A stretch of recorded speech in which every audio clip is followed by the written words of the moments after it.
NHS ইউকেতে কোনো টাকা পয়সার লেনদেন নেই। So it's free at the point of delivery.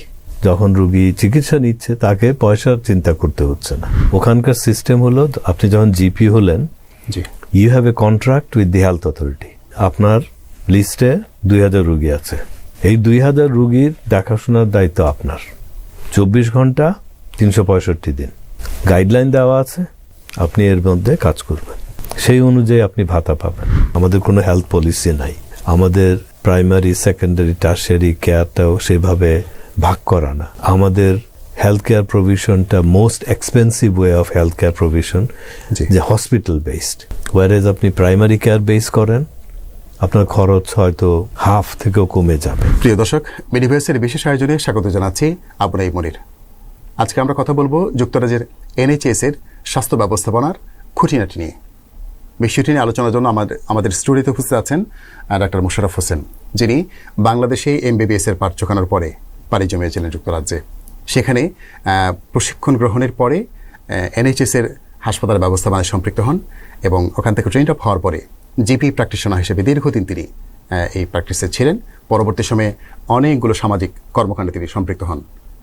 তো স্যার, আপনাকে আমাদের স্টুডিওতে স্বাগত জানাচ্ছি। আপনাকে ধন্যবাদ আমাকে আমন্ত্রণ জানানোর জন্য। আমরা আপনার কাছে জানতে চাইব যে আসলে আপনি কিভাবে চিকিৎসা পেশায় এসেছিলেন, সেই গল্পটা ছোট করে শুনতে চাই শুরুতে।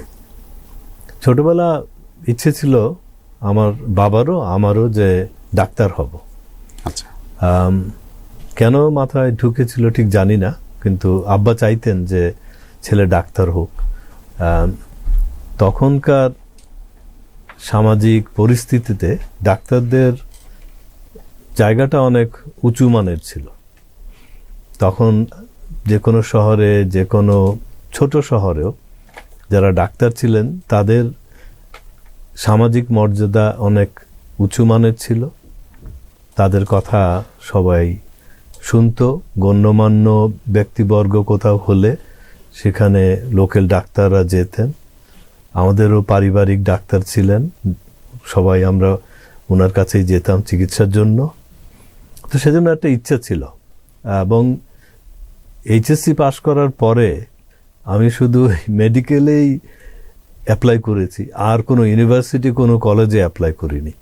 পরে চিন্তা করলাম যদি চান্স না পাই তাহলে তো আমি এখানে আমার পড়াশোনা শেষ। তো লাকিলি আমি সিলেট মেডিকেল কলেজে চান্স পেয়ে গেলাম 1967 সালে, 1967-এ। সেখান থেকে আমার যাত্রা শুরু। আচ্ছা, আপনার আলোচনার মধ্যে এটা একটা বিষয় ছিল যে তখন চিকিৎসা পেশাকে খুব সম্মানের সঙ্গে দেখা হতো। তো ওই সময় বর্তমান সময়ে যেখানে আমরা দাঁড়িয়ে আছি, কোনো পার্থক্য কি দেখেন চিকিৎসকদের সামাজিক মর্যাদার অবস্থার কোনো অবনমন বা অগ্রগতি? সেটা তো আপনারা সবাই জানেন। আমাদের ডাক্তারের আগে পিছে কিছু বিশেষণ দিয়ে লোকজন কথা বলে। আজকাল তো অনেক সময় ডাক্তারের উপর হাত তোলা হয়, ভাঙচুর করা হয় ক্লিনিক, হাসপাতাল। এবং আমরাও চিকিৎসা পেশার সাথে সাথে বাণিজ্য এমনভাবে জড়িয়ে পড়েছে, বিশেষ করে এই যে কমিশন বাণিজ্য, সেটা আমাদের সামাজিক অবস্থানকে অনেকটা অবক্ষয় করেছে বলে আমার মনে হয়। ধন্যবাদ। আমরা এই সামগ্রিক দিকগুলো যদি পর্যালোচনা করি তাহলে চিকিৎসকদের যে মর্যাদা অমর্যাদা, এই বিষয়গুলো সমাজ থেকেও কিছু দায়িত্বের বিষয় আছে এবং চিকিৎসকদের আমরা মনে করি যে কিছু দায়িত্বের বিষয় আছে, যেন এই আগের যে ঐতিহ্য ছিল সেই ঐতিহ্য যেন আমরা অক্ষুণ্ণ রাখতে পারি বা চিকিৎসক যেন এটি ধরে রাখতে পারে আর কি। আমরা চলে যাচ্ছি আমাদের ওই মূল টপিকেই, NHS এর যে বিষয়গুলো। আপনি দীর্ঘদিন NHS এ কাজ করেছেন, ট্রেন্ড আপ হওয়ার পরে আপনি আবার জিপিতে জড়িয়ে গিয়েছেন, 27-28 বছর সম্ভবত জিপি করেছেন ওখানে। তো স্যার, ওখানে কাজের যে অভিজ্ঞতা একটু আমাদেরকে জানাবেন। হাসপাতালে আপনাকে ট্রেনিং নেওয়ার পরে বা জিপি ট্রেনিং নেওয়ার পরেই জিপি হওয়া যায়। ওখানে যে কোনো স্পেশালিস্ট, আপনি যে স্পেশালিস্ট হতে চান, একটা ট্রেনিং স্কিম আছে, প্রোগ্রাম আছে। সেখানে প্রথমত আপনাকে চান্স পেতে হবে। চান্স পেলে আপনি সেই সাবজেক্টে আপনি কাজ করবেন, পড়াশোনা করবেন, ডিগ্রি নেবেন। তারপরেই আপনাকে একজন বিশেষজ্ঞ বলে তারা চিহ্নিত করবে এবং একটা স্পেশালিস্ট রেজিস্টার, একটা খাতায় আপনার নাম উঠাতে হবে এবং only then you become a specialist, a recognize specialist. জিপিতেও তাই, আপনাকে জিপি ট্রেনিং শেষ করে MRC GP, member of the Royal College of General Practitioner, একটা পরীক্ষা আছে, পরীক্ষা পাস করতে হবে। আপনার সব ট্রেনিং রিপোর্টগুলো ভালো হতে হবে। ইফ এভরিথিং ইজ ওকে, তখন আপনি ইন্ডিপেন্ডেন্ট জেনারেল প্র্যাকটিশনার হিসাবে কাজ করতে পারবেন। স্যার, অভিজ্ঞতাটা কেমন ছিল আসলে কাজ করতে গিয়ে? অভিজ্ঞতা তো আমার পুরোপুরি মেডিকেল পেশার অভিজ্ঞতা এনএইচএস ইউকে। আমি সামান্য দিন 18 মাস 2 বছর বাংলাদেশে কাজ করেছি, তাও এখন থেকে 50 বছর আগে। আচ্ছা। সো আমার পুরোপুরি অভিজ্ঞতাটা এনএইচএসের।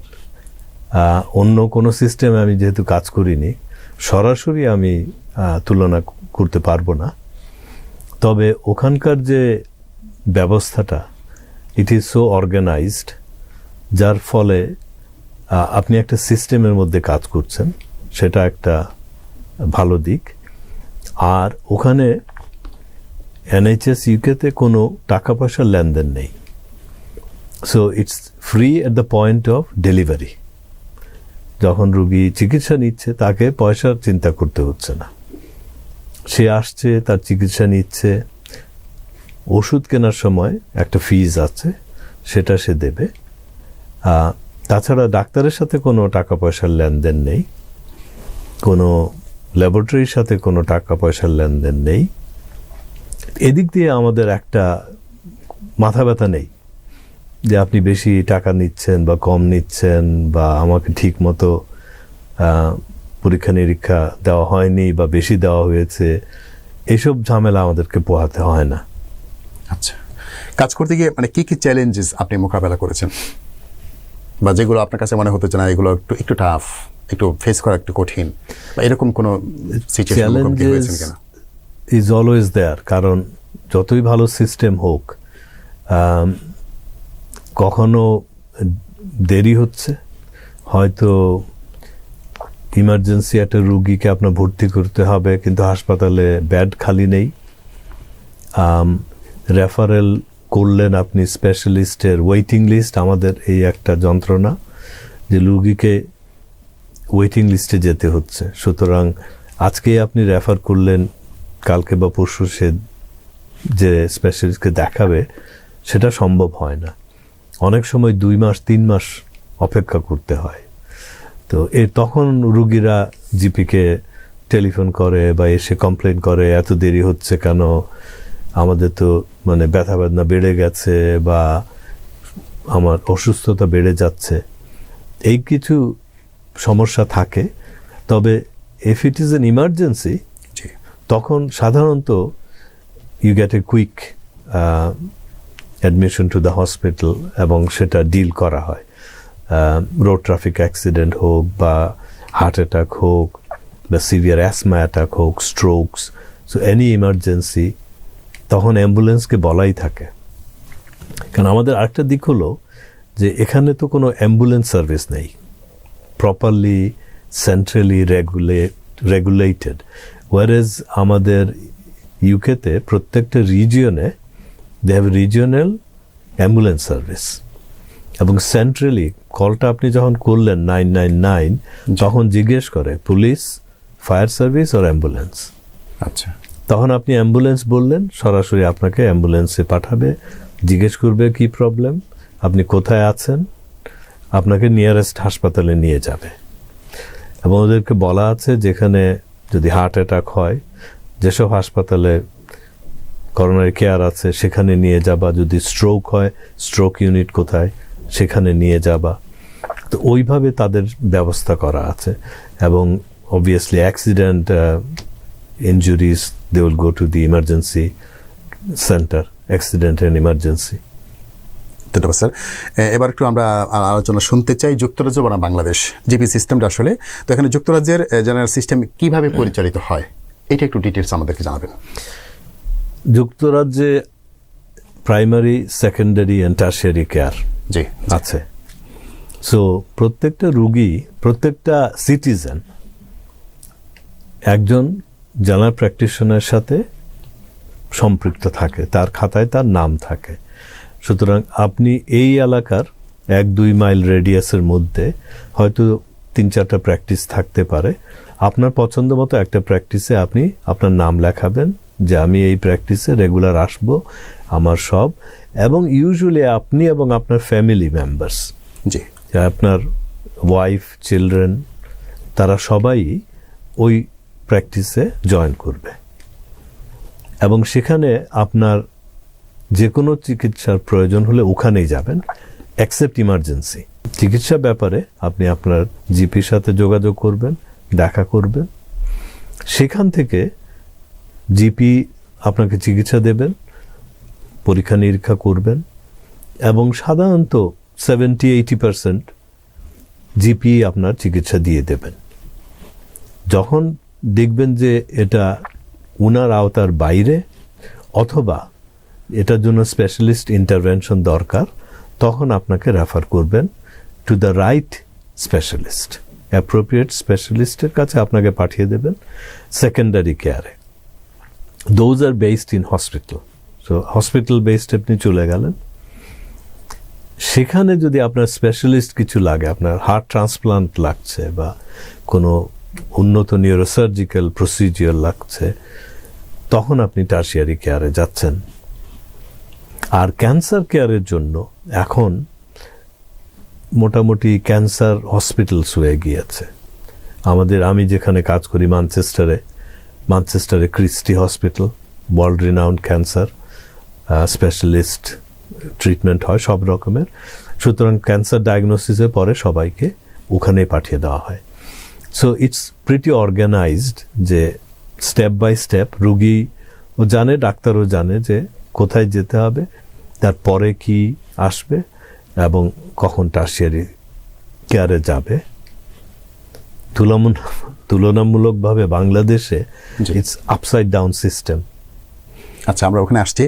যুক্তরাজ্যের জিপি সিস্টেমটা, জিপিটা বাংলাদেশের সাধারণ চিকিৎসকদের যে চিকিৎসা পদ্ধতিটা, এটার মধ্যে আসলে মৌলিক পার্থক্য আপনি কী কী দেখেন বা একটু যদি আমাকে জানাতেন। বাংলাদেশে কোনো ট্রেনিং সিস্টেম নাই।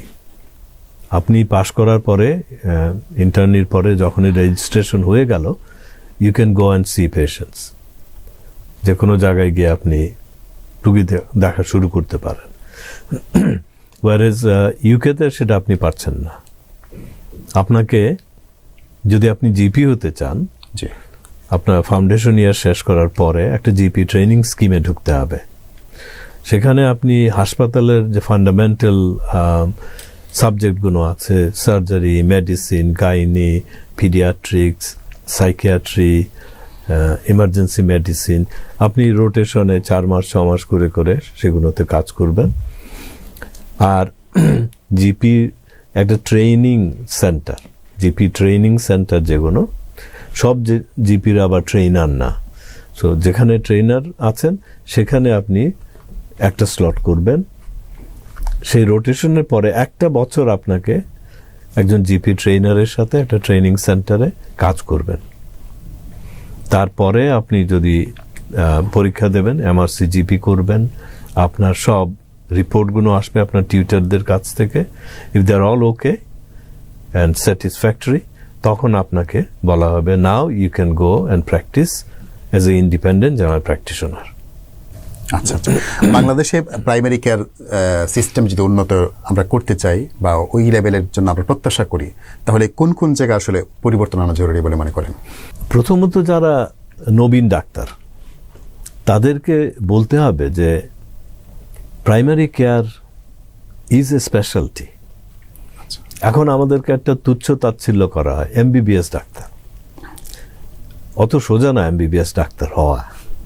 ওকে, নিঃসন্দেহে সাধারণ মানুষ এমবিবিএস ডাক্তার, সেজন্য সবাই ওই নামের পিছনে অনেকগুলো লাগানো, ইভেন বিসিএসও একটা ডিগ্রির মতো লাগানো হয়, উইচ ইজ আনফর্চুনেট। সুতরাং আমাদেরকে একটা ট্রেনিংয়ের ব্যবস্থা করতে হবে এবং এইসব নবীন ডাক্তারদেরকে বলতে হবে ইউ হ্যাভ এ চয়েস, যে ফ্যামিলি মেডিসিন স্পেশালিস্ট হিসাবে তুমি ট্রেনিং নিতে পারো। কিন্তু পারো বললে তো হবে না, তখন ট্রেনিংয়ের ব্যবস্থা করতে হবে, ট্রেনিং সেন্টার লাগবে, যেখানে অভিজ্ঞ জিপিরা এদেরকে ট্রেনিং দিতে পারবেন, কিন্তু ট্রেন জিপি তো নেই। এখন রিসেন্টলি কয়েক বছর আগে কয়েকটা সেন্টার শুরু হয়েছে। প্রথম আপনি জানেন প্রাভা হেলথ বলে একটা ঢাকায় শুরু হয়েছে, জি, সেখানে ফ্যামিলি মেডিসিন স্পেশালিটি হিসাবে ডাক্তাররা কাজ করছেন। এখন বোধহয় ব্র্যাক এবং আরও দু একটা অর্গানাইজেশন এই পদ্ধতিতে চিকিৎসা দেওয়ার চেষ্টা করছেন। এখন এইসব সেন্টারগুলোকে ট্রেনিং সেন্টার করা যেতে পারে, জুনিয়র ডাক্তাররা ওখানে কাজ করুক, সাথে সাথে পড়াশোনা করুক। বাংলাদেশে family medicine, diploma in family medicine আছে, এমসিপিএস ইন ফ্যামিলি মেডিসিন আছে, এফসিজিপি আছে। সো তারা নামের পিছনে সেগুলো লাগাতে পারে এবং 2-3 বছর যদি ট্রেনিং নেন, এবং সাথে সাথে আমাদের সারা পৃথিবীতেই মহিলারা এবং বাচ্চারা ডাক্তারের কাছে বেশি যায়। জি, যারা ইয়াং কম যায়, আবার বুড়োরা বেশি যায়, কারণ এদেরই অসুখ বেশি হয় বা স্বাস্থ্য সেবার প্রয়োজন বেশি হয়। পড়ে। তো সেদিক দিয়ে দেখতে হলে আপনাকে একটু, যদি আপনি পিডিয়াট্রিক্সে একটু ট্রেনিং নেন, গাইনিতে যদি আপনার কিছু ট্রেনিং থাকে, আর মানসিক রোগ, এটা আমরা সারা বিশ্বে অবহেলিত। মেন্টাল হেলথের দিকে আমরা নজর দেই না, ওয়ারেজ প্রত্যেকটা মানুষের শারীরিক এবং মানসিক স্বাস্থ্য পাশাপাশি যায়। আপনি যদি অসুস্থ হন, আপনার মন তো খারাপ থাকবেই, জি, আর মন খারাপ যখন থাকে তখন মনে হয় যে আমার এই একটু ব্যথা হলে এটা কি হার্ট অ্যাটাক হচ্ছে কিনা, মাথায় ব্যথা হলে আমার টিউমার হয়ে গেল কিনা, বিভিন্ন রকম দুশ্চিন্তা আসে। তো সেই মানসিক চিকিৎসার ব্যাপারে কিভাবে রুগীকে অ্যাপ্রোচ করব, এগুলো ট্রেনিং দরকার। আমাদের এখানে কমিউনিকেশন স্কিলস, কনসালটেশন স্কিলস, কিভাবে আমি রুগীর সাথে কথা বলবো, how to meet and greet a patient, patient বসবে কিভাবে, কোথায় বসবে, কিভাবে আমি আলাপ আলোচনাটা শুরু করব, ওপেনিং কোয়েশ্চেন কি হবে, যখন প্রশ্ন করব, ওপেন কোয়েশ্চেন্স, ক্লোজড কোয়েশ্চেন্স, এইগুলো জানতে হবে, এগুলো ট্রেনিং দেওয়া দরকার। আমি চেষ্টা করছি যে এইসব জিনিস যাতে আমরা সবাই, আপনি যে স্পেশালিটিতেই যান না কেন, আপনার communication and consultation skills right না হলে আপনার ডায়াগনোসিস রং হওয়ার চান্সেস বেশি। কারণ আপনি যদি রুগীর কথা ভালোভাবে শোনেন, তার ব্যাকগ্রাউন্ডটা আপনি জানেন, অনেক সময় ওখান থেকেই আপনি ডায়াগনোসিস পেয়ে যাচ্ছেন। টেস্টগুলো করবেন জাস্ট টু কনফার্ম হওয়ার জন্য। ওয়ারেজ অনেক জায়গায় আমরা রুগী আসি টেস্ট নিয়ে, আমরা রুগীর দিকে তাকাচ্ছি না, আমরা বরঞ্চ ওই টেস্টগুলো দেখছি। So we end up treating these test results rather than the person in front of me. যে লোকটা বসে আছে তাকে আমি ইগনোর করে যদি এই কাগজপত্র নিয়ে নাড়ানাড়ি করে প্রেসক্রিপশন লিখে দেই, আর যাই হোক, পেশেন্ট স্যাটিসফাইড হবে না। জি, চমৎকার স্যার। আসলে আপনার আলোচনার মধ্যে আরেকটি বিষয় আমরা একটু জানতে চাইবো, যেটা আপনি বলেছেন যে ট্রেন জিপির সংকট এদেশে আছে। এটির জন্য প্রাভা হেলথ সহ আরও কিছু ব্র্যাক সহ আরও কিছু কথাবার্তা বলেছেন, যারা আসলে কাজগুলো শুরু করেছে, সীমিত পরিসরে শুরু করেছে। তো এখানে আসলে রাষ্ট্রের ভাবনার দরকার, অধিকতর জনশক্তির কাছে বা রোগীদের কাছে বা বেশি সংখ্যক নাগরিকের কাছে আমাদের যদি এই সমস্যার সমাধান করতে হয়, তাহলে এখানে রাষ্ট্রের পদক্ষেপ ছাড়া আসলে এখানে সফল হওয়া সম্ভব না।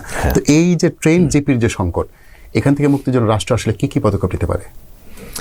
রাষ্ট্র, আমি যতদূর জানি যে এখন family medicine is recognised as a speciality.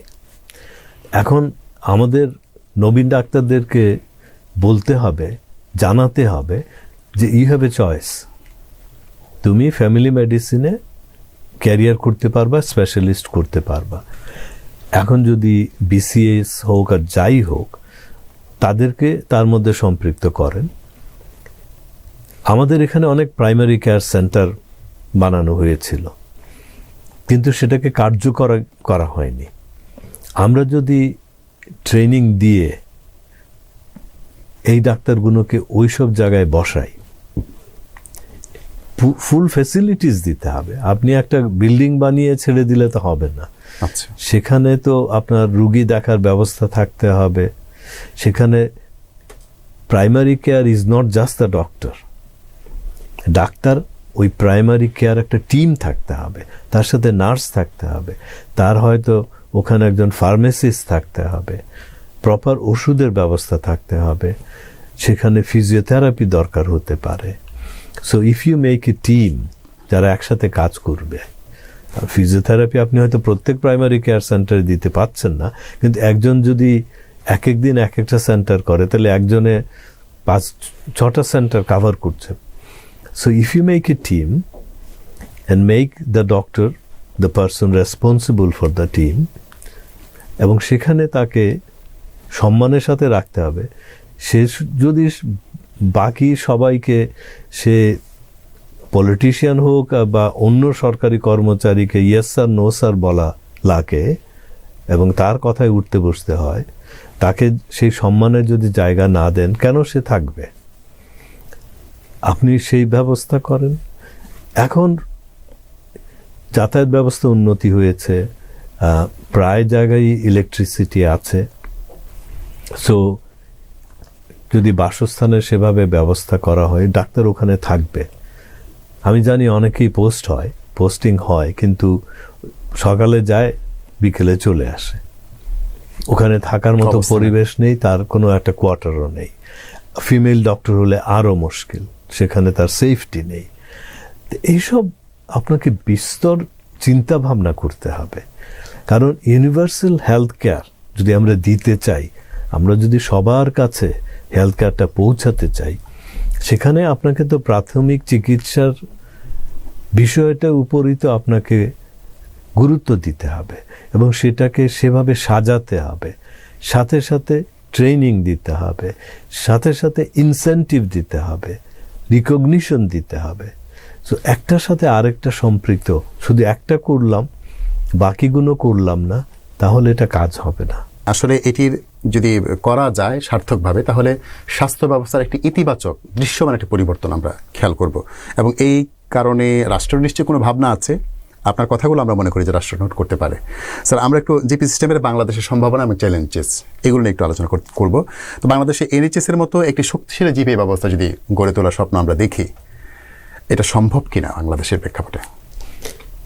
সবকিছু সম্ভব, ইচ্ছার প্রয়োজন। অবশ্য তার সাথে আপনার আর্থিক সক্ষমতা দরকার। এনএইচএস ট্যাক্স বেসড সার্ভিস, সেখানে জনগণের, নাগরিকের ট্যাক্সের পয়সা দিয়ে এগুলো করা হয়। সুতরাং আমাদের এখানে যখন বাজেট তৈরি হয়, যখন ট্যাক্সেশন ধরা হয়, সেখানে স্বাস্থ্য খাতে দেখতে হবে কত খরচ হচ্ছে। এনএইচএসে বা ইউকেতে যদি 8% খরচ হয়, আমাদের এখানে হয়তো 1%। তো এটা আমাকে বাড়াতে হবে। সেটা বাড়াতে হলে আমাকে রেভিনিউ বাড়াতে হবে, ইফিশিয়েন্টলি আমাদেরকে ট্যাক্স কালেক্ট করতে হবে এবং সেখান থেকে আমাদেরকে স্বাস্থ্য খাতে খরচ বাড়াতে হবে। সেটা একটা জিনিস। ট্রেনিংয়ের ব্যবস্থা করতে হবে। ট্রেনিংয়ের জন্য যারা শিক্ষক হচ্ছেন, তাদেরকে শিক্ষায় সময় দিতে হবে। রিসেন্টলি আমি শুনেছি যে মেডিকেল বিশ্ববিদ্যালয়ে সেখানে ব্যবস্থা করা হয়েছে যে আপনি কখন ঢুকছেন, ফেসিয়াল রিকগনিশন, এবং কখন বেরোচ্ছেন, ইটস অটোমেটিক্যালি রিকগনাইজড। আপনি যদি দেরি করে যান, you will be considered as absent. প্রত্যেকটা ডিপার্টমেন্টে সেটা বসানো হয়েছে। এটা ইতিবাচক, কিন্তু এটা কেন করতে হবে? আমার নিজের বিবেক আমাকে তো 8টার কাজে 8টার সময় নিয়ে যাবে। আমার ডিউটি 5টা পর্যন্ত, আমি 5টায় শেষ করব। সুতরাং নৈতিক অবক্ষয় সামাজিকভাবে এবং আমাদের পেশাজীবীদের মধ্যেও এত হয়েছে যে আমাদেরকে এই রকম ব্যবস্থা নিতে হচ্ছে। যাই হোক, নিতে যখন হচ্ছে, এখন চালু হয়ে গেছে, সবাই চালু করে দেন, তখন এই জিনিসটা থাকবে না যে আমি কাজে ফাঁকি দিয়ে যাব না। আপনি অডিটের ব্যবস্থা করেন, আউটকাম দেখেন। আমি রুগী দেখলাম 100টা, আউটকাম কি? আমি যদি 100টা রুগী, ব্লাড প্রেশারের রুগী চিকিৎসা দেই, জি 6 মাস পরে দেখা গেল 90টার ব্লাড প্রেশারই হাই রয়েছে, I am not being very effective, তাই না? অবশ্যই। যে আমার পাশের ডাক্তার, সে 100 জনকে দেখেছে, 50% তার ব্লাড প্রেশার নর্মালের দিকে যাচ্ছে। আমরা এভাবে কম্পেয়ার করতে পারি। It's not competition, but it's peer review, যেটা আমরা বলি, যে উনি যদি পারে আমি কেন পারি না, ওনার কাছ থেকে আমি শিখি। সো লার্নিং ফ্রম ইচ আদার।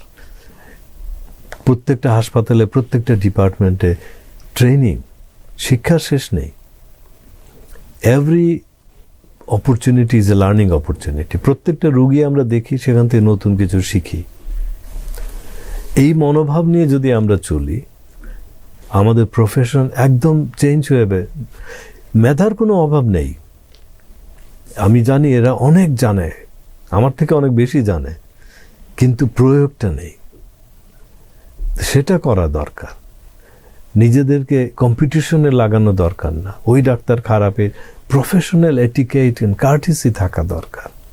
কাউকে ছোট করার দরকার নাই। তো এই জিনিসগুলো থেকে আমাদেরকে বেরিয়ে আসতে হবে। কথাগুলো একটু কটু শোনাতে পারে, আমি দুঃখিত যারা শুনছেন, কিন্তু এগুলো সত্য। আচ্ছা, না, আমাদের সংশোধনের জন্য অথবা আমাদের অগ্রগতির জন্য যে কোনো পরামর্শে আমরা মনে করি যে ইতিবাচক মনোভাব নিয়েই গ্রহণ করা উচিত, শোনা উচিত। আমরা এটাকে একটা লেসন বা একটা লার্নিং কিছু হতে পারে। আপনি শুধুমাত্র বাংলাদেশি একজন চিকিৎসক বসে আছেন এখানে, বিষয়টা এরকম নয়। আপনি একটি উন্নততর দেশের রাষ্ট্রের স্বাস্থ্য ব্যবস্থার, উন্নততর স্বাস্থ্য ব্যবস্থার সঙ্গে আপনি দীর্ঘদিন সম্পৃক্ত ছিলেন। ওখান থেকে আপনি মোশাররফ শুধুমাত্র একজন বাংলাদেশি মোশাররফ নন, তিনি একজন উন্নত বিশ্বের, উন্নত রাষ্ট্রের, উন্নত স্বাস্থ্য ব্যবস্থার সঙ্গে অভিজ্ঞতাগুলো যিনি খাপ খেয়ে নিয়েছেন, এমন একজন ব্যক্তির মুখোমুখি আমরা। সুতরাং এখান থেকে আমরা যদি গ্রহণ করি কিছু, তাহলে এটা রাষ্ট্রের জন্য ভালো হবে, আমাদের স্বাস্থ্য ব্যবস্থার জন্য অগ্রগতি হবে। আমরা এটাকে এভাবেই নেব। আমরা মনে করি যে আমাদের ভিউয়ার যারা আছেন, আমাদের চিকিৎসক যারা আছেন, মেডিকেল শিক্ষার্থী যারা আছেন, তারা এটাকে এভাবেই নেবে। আমরা পরের অংশে যাচ্ছি। বাংলাদেশে বর্তমানে যে জিপি সিস্টেম যেটা আছে, জিপিটা যেটা আছে, এটা কতটা ভূমিকা রাখতে পারছে বা এটা আসলে কতটা ফলপ্রসূ হচ্ছে কার্যকরী ভূমিকা রাখতে, একটু বলবেন। নিশ্চয়ই তারা ভূমিকা রাখছেন, কারণ সাধারণ লোক, গরিব লোক, অল্প আয়ের লোক, তারা তো ওই তার কাছের ডাক্তারের কাছে যায়। কিন্তু সাথে সাথে গ্রাম্য ডাক্তার বা অনেকে ডাক্তার বলে সাইনবোর্ড লাগিয়ে বসে পড়েছেন, তারাও এই পেশার সাথে জড়িত হয়ে গেছেন। এখন যারা এমবিবিএস করে তাদের ট্রেনিং শেষ করেই বসে পড়েছেন, হয়তো তার প্রয়োজন ছিল, তাদেরকেও এখনো আমরা ট্রেনিং দিতে পারি। এটা তো দরজা আমাদের সবার জন্য খোলা রাখতে হবে।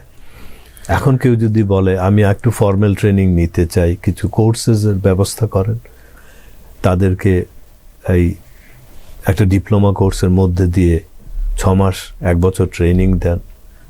কিছু কিছু যেখানে ঘাটতি আছে সেগুলো তারা নিজেরাই বুঝতে পারবে যে আমার এখানে একটু জানা দরকার, এই জিনিসটা আমি জানি না। তখন তারা আরও শিখলো। তাদের সাথে যদি একটা ডিপ্লোমা বা মেম্বারশিপ, এমসিপিএস ইত্যাদি দেওয়া হয়, তখন তাদের স্ট্যাটাসটাও বাড়লো, তাদের গ্রহণযোগ্যতাও বাড়ছে, তারাও হ্যাপিয়ার। কারণ যখনই আপনি একটা স্বীকৃতি পাবেন, আপনিও একটু মনোবলটা আপনার বাড়লো, রোগীদের সাথে আপনার ব্যবহার, আপনার যে এক্সচেঞ্জেস, সেগুলো নিশ্চয়ই উন্নত হবে। এইভাবে আমরা যদি আস্তে আস্তে ধীরে ধীরে চেষ্টা করি, যারা অলরেডি জিপিতে আছেন তাদেরকেও আমরা এই জেনারেল একটা সিস্টেমের মধ্যে নিয়ে আসি, তখন স্ট্যান্ডার্ডটা রেইজ করবে। তখন যখন স্ট্যান্ডার্ডটা বাড়ছে ইন জেনারেল হোল কান্ট্রিতে, এতেও নবীন ডাক্তাররা তখন উদ্বুদ্ধ হবে যে হ্যাঁ, এটাতে তো টাকা পয়সাও রোজগার হয়, এতে একটা সম্মানও আছে, এবং হয়তো আমি আমার নিজের এলাকায় গিয়ে বসতে পারি, আমার নিজের লোকের সেবা করতে পারি। এবং এই সেবা করার চিন্তাটাকে আবার আনতে হবে। আমি অনেক নবীন ডাক্তারদের সাথে কথা বলি, তারা এটা করতে চায়, কিন্তু তারা দিশেহারা, তারা জানে না কিভাবে করবে। সিস্টেম তাদেরকে হেল্প করে না, সরকার তাদের মনের কথা বোঝে না। স্যার, প্রশিক্ষণের কথা অনেকগুলো বলেছেন, আরও কিছু যদি একটু বিস্তৃত পরিসরে বলেন তাহলে আমরা জানতে পারবো। পাশাপাশি তাদের জন্য ইনসেন্টিভের কোনো ব্যবস্থা করা যেতে পারে কিনা, তারা যেন উৎসাহিত হয় এই ব্যাপারে আসার জন্য। সবারই প্রতিযোগিতা শুরু হয়ে গেছে যে আমি এমবিবিএস কমপ্লিট করার পরে আমার নামের আগে কোন একটা স্পেশালিটি বা সাব স্পেশালিটি কিছু একটা ডিগ্রি থাকতে হবে, না হয় রোগী আমার কাছে আসবে না। তো এইটার থেকে বের করে আনার জন্য তাদের জন্য কোনো ইনসেন্টিভ এর ব্যবস্থা করা যেতে পারে কিনা? এটাই তো বললাম যে যখনই ট্রেনিং স্কিমে আসবেন, আপনি তো কাজ করছেন, তো একটা তো বেতন, একটা তো ভাতা পাবেন, ইটস নট ফ্রি। এবং ওইটা প্রোগ্রামটা শেষ করার পরে আপনি একটা ডিগ্রিও পাচ্ছেন নামের পরে, এবং আপনাকে ফ্যামিলি মেডিসিন স্পেশালিস্ট হিসাবে গণ্য করা হচ্ছে।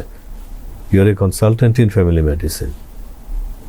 আমরা এই জিপি থেকে উঠে যাই, যেহেতু আপনি ইংল্যান্ডে গেলে জিপি একটা সম্মানের শব্দ, এখানে জিপি অসম্মানের শব্দ। আচ্ছা, তাহলে আমরা এটা তুলে দিই, তাকে বলি না কেন যে নবীন ডাক্তার এগুলো করে, ওকে জুনিয়র কনসালটেন্ট, সিনিয়র কনসালটেন্ট, আপনি যদি আরো ভেদাভেদ করতে চান, অথবা কনসালটেন্ট, এভাবে করে এটাও একটা ইনসেন্টিভ যে আমার একটা পজিশন হলো, আমার একটা জায়গা হলো প্রফেশনে, আমাকে তখন হীন চোখে দেখা হবে না যে আমি ইনফিরিয়র। জি, শহর এবং গ্রামাঞ্চলে যে জিপি ব্যবস্থা, এইটা আসলে এই পার্থক্য কিছু একটা আমরা খেয়াল করি, এটা সামঞ্জস্য কি কি প্রক্রিয়া করা যেতে পারে বলে আপনি মনে করেন? আমাদের ডাক্তারদেরকে গ্রামে গ্রামে যেতে হবে। আপনি দেখেন, একটা গ্রামের ছেলে শহরে এলো, ঢাকা শহরে 5, 6, 7 বছর থাকার পরে সে আর গ্রামে যেতে চায় না, গ্রামে গিয়ে থাকতে চায় না, কারণ সে অভ্যস্ত হয়ে গেছে শহুরে জীবনে। তাহলে আমাদের ট্রেনিংয়ের মধ্যে, আমি গণস্বাস্থ্য জাফরুল্লাহ ভাইয়ের সাথে আমি পরিচয় ছিল, কাজও করেছি আমরা। উনার সিস্টেমই ছিল যে তোমাকে গ্রামে যেতে হবে, part of the I think internship ও গ্রামে সময় কাটাতে হবে। উনি ওদেরকে নিয়ে গ্রামে গ্রামে যেতেন, চর অঞ্চলে যেতেন, কাজ করতেন। সো যখন তারা একটা যোগাযোগ থাকবে তার নিজের গ্রামের সাথে, নিজের এরিয়ার সাথে, তখন চান্সেস আর যে সে ওখানে ফিরে যাবে। তো এরকম যদি আমরা ট্রেনিংয়ের মধ্যে ব্যবস্থা করি যে পার্ট অফ ইউর ট্রেনিং হবে, যখন আমরা ওই প্রাইমারি কেয়ার সেন্টারগুলো খুলে দিলাম যে তোমাকে 6 মাস ওখানে ট্রেনিং নিতে হবে, ওখানে যে সিনিয়র ডাক্তার উনার আন্ডারে 6 মাস ট্রেনিং নিতে হবে, উনি স্যাটিসফ্যাক্টরি, ট্রেনিং করেছো, ইউ হ্যাভ অ্যাটেন্ডেড 6 মান্থস, এতগুলো রুগী দেখেছো, একটা ইয়ে থাকলো যে আমি এতগুলো রুগী দেখেছি, এই সাবজেক্টে এতগুলো দেখেছি, হয়তো আমি একটা ছোট্ট অডিট করলাম যে আমি এতগুলো ডায়াবেটিসের রুগী দেখেছি প্রথম মাসে, আবার 3 মাস পরে ফলো আপ করেছি, 6 মাস পরে ফলো আপ করলাম, এবং তাদের কতটুকু উন্নতি হয়েছে তাদের কন্ট্রোলের, সেটার উপরে আমি একটা লিখলাম, সাবমিট করলাম। তাহলে দেখা গেল যে এই যে ট্রেনিংটা হলো, এই যে সে কাজ করলো কিছু, মোস্ট লাইকলি সে তখন একটা প্রাইমারি কেয়ার সেন্টারে গিয়ে কাজ করতে চাইবে। স্যার, এর পাশাপাশি বাংলাদেশে ফ্যামিলি ফিজিশিয়ান এই যে ধারণাটি, এটি জনপ্রিয় করা সম্ভব কিনা, বা এর জন্য কি কি উদ্যোগ নেওয়া যেতে পারে? প্রথমে you need to define family physician. Family ফিজিশিয়ানের কাজ কি? ফ্যামিলি ফিজিশিয়ান এমন একজন ডাক্তার যিনি সারা পরিবারের ডাক্তার। সো বুড়ো হোক, নবজাতক হোক, ছেলে হোক, মেয়ে হোক, উনি সবাইকে দেখেন।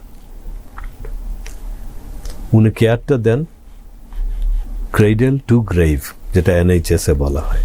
আচ্ছা, জন্ম থেকে মৃত্যু কবর পর্যন্ত জি। পুরোটাই family doctor will be providing the health care.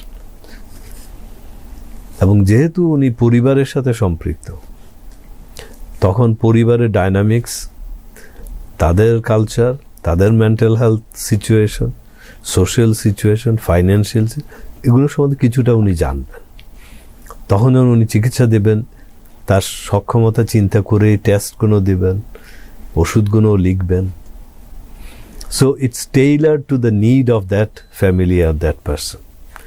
So family medicine চিকিৎসকরা আপনার 70-80 চিকিৎসা দিতে পারবেন।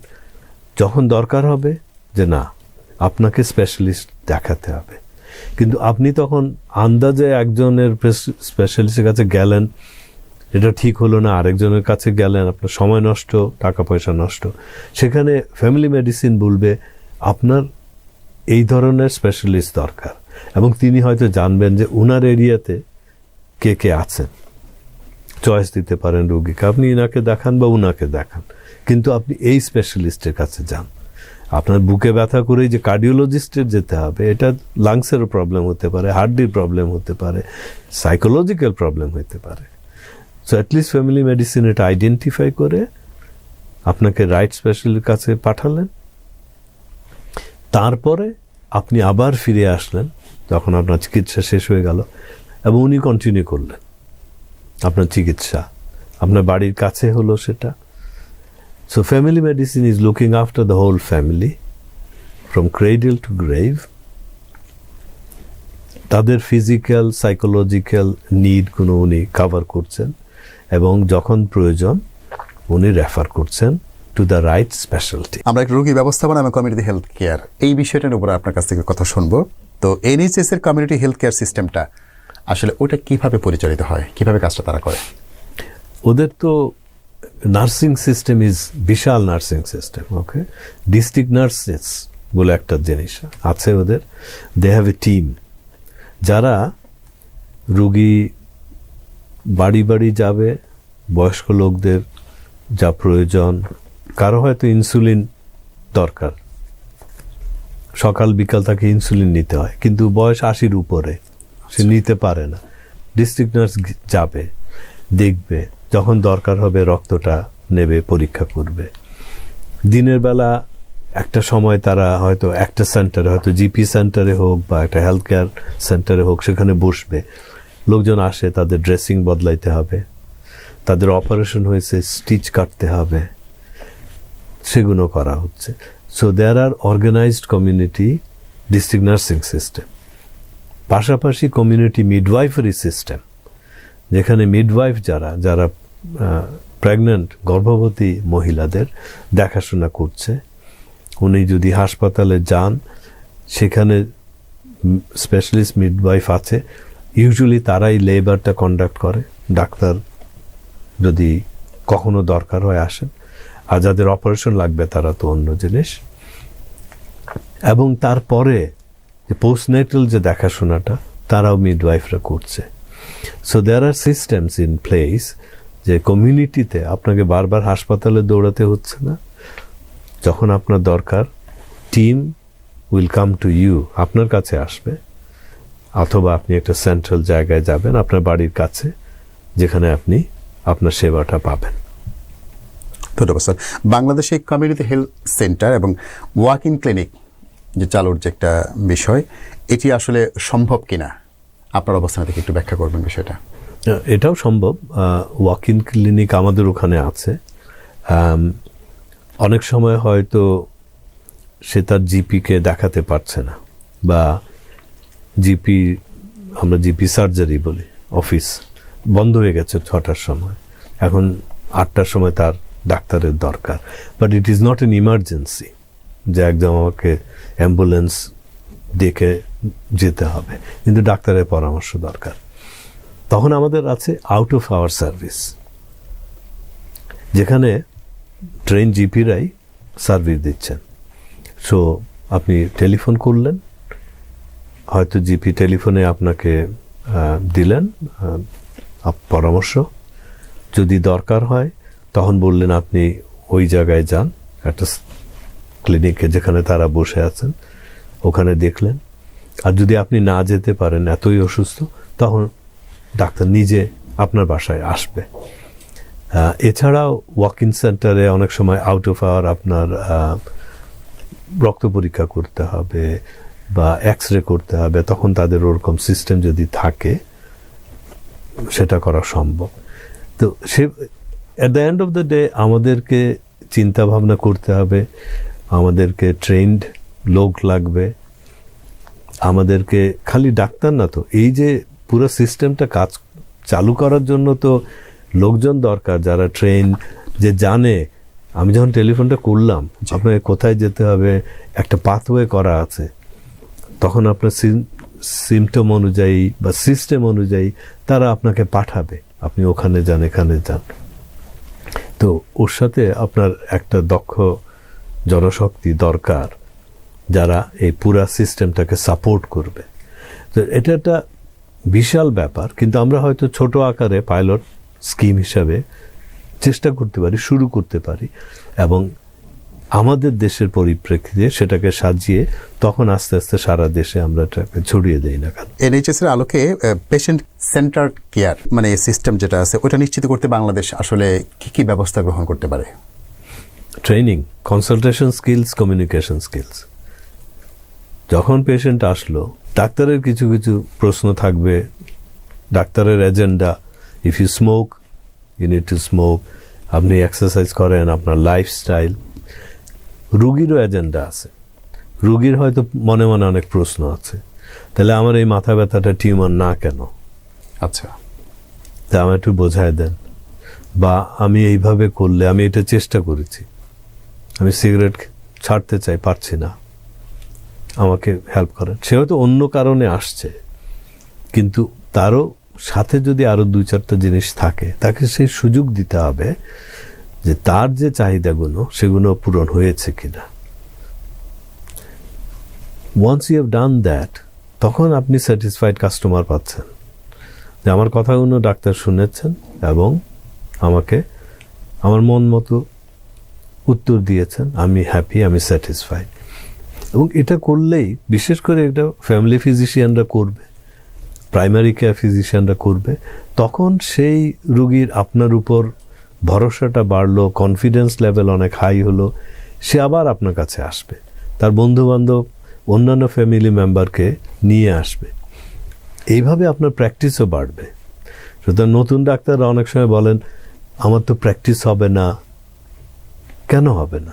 আপনি যদি প্রুভ করতে পারেন আপনি একজন ভালো ডাক্তার, আপনি একজন লিসনিং ডাক্তার, আপনি ওদের কথা শোনেন, আপনারটাই শুধু চাপিয়ে দেন না, বসার সাথে সাথে প্রেসক্রিপশন লেখেন না, সময় দেন, 10-15টা মিনিট সময় দেন, তখন আপনার প্রসার বাড়বে। একটু সময় লাগবে, কিন্তু এটা হবে, প্র্যাকটিস হবে, না হওয়ার কোনো কারণ দেখি না। এবার একটু স্বাস্থ্য ব্যবস্থার কাঠামো এবং কার্যক্রমে এনএইচএস এর সাথে তুলনামূলক একটু বিশ্লেষণ আমরা যেতে চাই। শুরুতে শুনবো যে এনএইচএস এর প্রাইমারি, সেকেন্ডারি, টারশিয়ারি এই 3টা পর্যায়ে আসলে কিভাবে সমন্বিতভাবে কাজটা করে তারা। যেটা আমি আগেই বলেছি যে everything comes from primary care unless it's an emergency. যদি ইমার্জেন্সি কিছু হয়, you can go straight to the emergency department. যদি হার্ট অ্যাটাক হয়, সোজা করোনারি কেয়ার। যদি স্ট্রোক হয়, স্ট্রোক ইউনিট। হাড্ডি ভেঙে গেছে, you go to the accident emergency, they will refer you to the, তারা ওখানে চিকিৎসা দেবে অথবা অর্থোপেডিক্সে পাঠিয়ে দেবে। বাকিগুলো তো আপনার প্রাইমারি কেয়ারে যাচ্ছে, সেখান থেকে সেকেন্ডারি কেয়ারে যাবেন। জি, তো সেকেন্ডারি কেয়ারে হাসপাতালগুলোতে স্পেশালিস্টরা আছেন। হাসপাতালগুলো এখন হয়ে গিয়েছে their individual trust, so they have a governing body. ট্রাস্টকে চালায় একটা বডি থাকে, সেখানে লোকাল লোকজন যাদের এইসব বিষয়ে দক্ষতা আছে, অনেক সময় পলিটিশিয়ানও থাকতে পারেন, বিজনেসম্যানও থাকতে পারেন, তারা বসে তাদের একটা বাজেট থাকে যে এই এলাকায় এই হাসপাতালে সরকারের তরফ থেকে 1 কোটি টাকা আপনার বাজেট, কারণ আপনার এখানে 50টা ক্যাটারাক্ট অপারেশন হয়, 100টা হিপ রিপ্লেসমেন্ট হয়, 50টা সিজারিয়ান সেকশন হয়, তো বছরে কি কাজকর্ম হয় তার উপর ভিত্তি করে একটা বাজেট দেওয়া হয়। কখনো ওটা বেশি হতে পারে, কমও হতে পারে, একটা রাফলি। তখন এদের কাজ হলো এই যে বাজেট দেওয়া হলো এটার মধ্যে দিয়ে আমাদের সব কাজগুলো পরিচালনা করা। স্পেশালিস্টরা তাদের কাজ করে গেলেন আর ম্যানেজমেন্টটা ম্যানেজ করলো। তারপরে যদি আপনাকে এখন কার্ডিয়াক ট্রান্সপ্লান্ট বলেন বা টার্সিয়ারিতে যেতে হয়, cancer specialist, then they will refer to the tertiary. আপনি সোজা টার্সিয়ারিতে যাচ্ছেন না বা সেকেন্ডারিতে যাচ্ছেন না। সিমিলারলি যখন আপনার চিকিৎসা শেষ হয়ে গেল, you go back to the primary care, you go back to your family physician, যিনি আপনার ডায়াবেটিস ছিল, কমপ্লিকেশন হয়েছে, সেখানে তারা আপনাকে ঠিকঠাক করে মেরামত করে আবার পাঠিয়ে দিল। তখন এই জিপি আপনাকে ফলো আপ করবেন, আচ্ছা, আপনাকে দেখবেন, যদি if it goes wrong again আবার পাঠিয়ে দেবেন। So at the end of the day patient belongs to the family physician. এখন তো যেহেতু আমরা কম্পিউটারাইজ সিস্টেম, আরও ভালো হয়েছে যে everything is accessible from anywhere. NHS এর জিপি যে সিস্টেমটা, রেফারেল সিস্টেম, ওই রেফারেল সিস্টেম বাংলাদেশের সাথে কতটা উপযোগী, বাংলাদেশে এটা আসলে কতটা উপযোগী হতে পারে বাংলাদেশের প্রেক্ষাপটে? বাংলাদেশে তো খুবই দরকার, কারণ স্পেশালিস্টরা রেফারেল রুগী না দেখায়, উনি তো ওনার স্পেশালিটির রুগী পাচ্ছেন না। আপনি কিডনি স্পেশালিস্ট, আপনি বসেছেন আপনার চেম্বারে, জি, কিন্তু যে কোনো রুগী তো আপনার ওই সিরিয়াল নাম্বার নিয়ে আপনাকে দেখাতে পারে। তার কোমরে ব্যথা হয়েছে, সে ভাবছে এটা কিডনির, এসে আপনাকে দেখালো। সে 2বার টয়লেটে রাত্রে উঠে যেতে হয়েছে, kidney specialist. At the end of the day আপনি এইসব রুগী দেখার পরে 100টা রুগী দেখলেন, আপনার স্পেশালিটিতে হয়তো 20টা রুগী পেলেন, 80টাই আপনার স্পেশালিটির না, বা আপনার লেভেলের দক্ষতা দরকার নেই। তাহলে হচ্ছে কি, আপনার যে দক্ষতা গ্র্যাজুয়ালি কমে যাচ্ছে আর আপনি মিস করবেন। কারণ 80টা রুগী দেখতে দেখতে হঠাৎ একটা এর মধ্যে তো আপনার স্পেশালিটি চলে আসছে, বাই দ্য টাইম রাত্রে 12টা 1টা হয়ে গিয়েছে। So you losing concentration. কিন্তু আপনি যদি সেই 20টা 30টা রুগী দেখতেন যারা আপনার স্পেশালিটির, আপনিও শার্প থাকতেন, রুগীরাও ভালো চিকিৎসা পেত। স্যার একটু বলবেন যে এনএইচএস যে ফ্রি হেলথ কেয়ার মডেল যেটা আছে, এটা আসলে বাংলাদেশের মতো উন্নয়নশীল দেশে এটা কতটা বাস্তবসম্মত, বা এই চিন্তাটা বাংলাদেশ করতে পারে কিনা? আমার মনে হয় না। যে উন্নত দেশেও তো আর কোথাও নেই, আমেরিকাতেও নেই, কানাডাতে কিছুটা আছে, অস্ট্রেলিয়াতে আছে, ইউরোপে নেই। সো প্রায় জায়গায় রুগীদের কিছু না কিছু দিতে হয়। আমেরিকা যাদের insurance base system, G, but insurance doesn't cover everything. 80% 90% cover করবে হয়তো, কিন্তু আপনার যদি একটা কঠিন অসুখ হয় আর আপনার কোটি টাকা বিল আসে, তো সেখানে 80% কাভার মানে আপনাকে আরো 20 লক্ষ টাকা তো দিতে হবে। সুতরাং অনেক ধনী লোকও খুব খারাপ অসুখ হলে ব্যাংক্রাফট হওয়ার চান্স আছে ওইসব দেশে।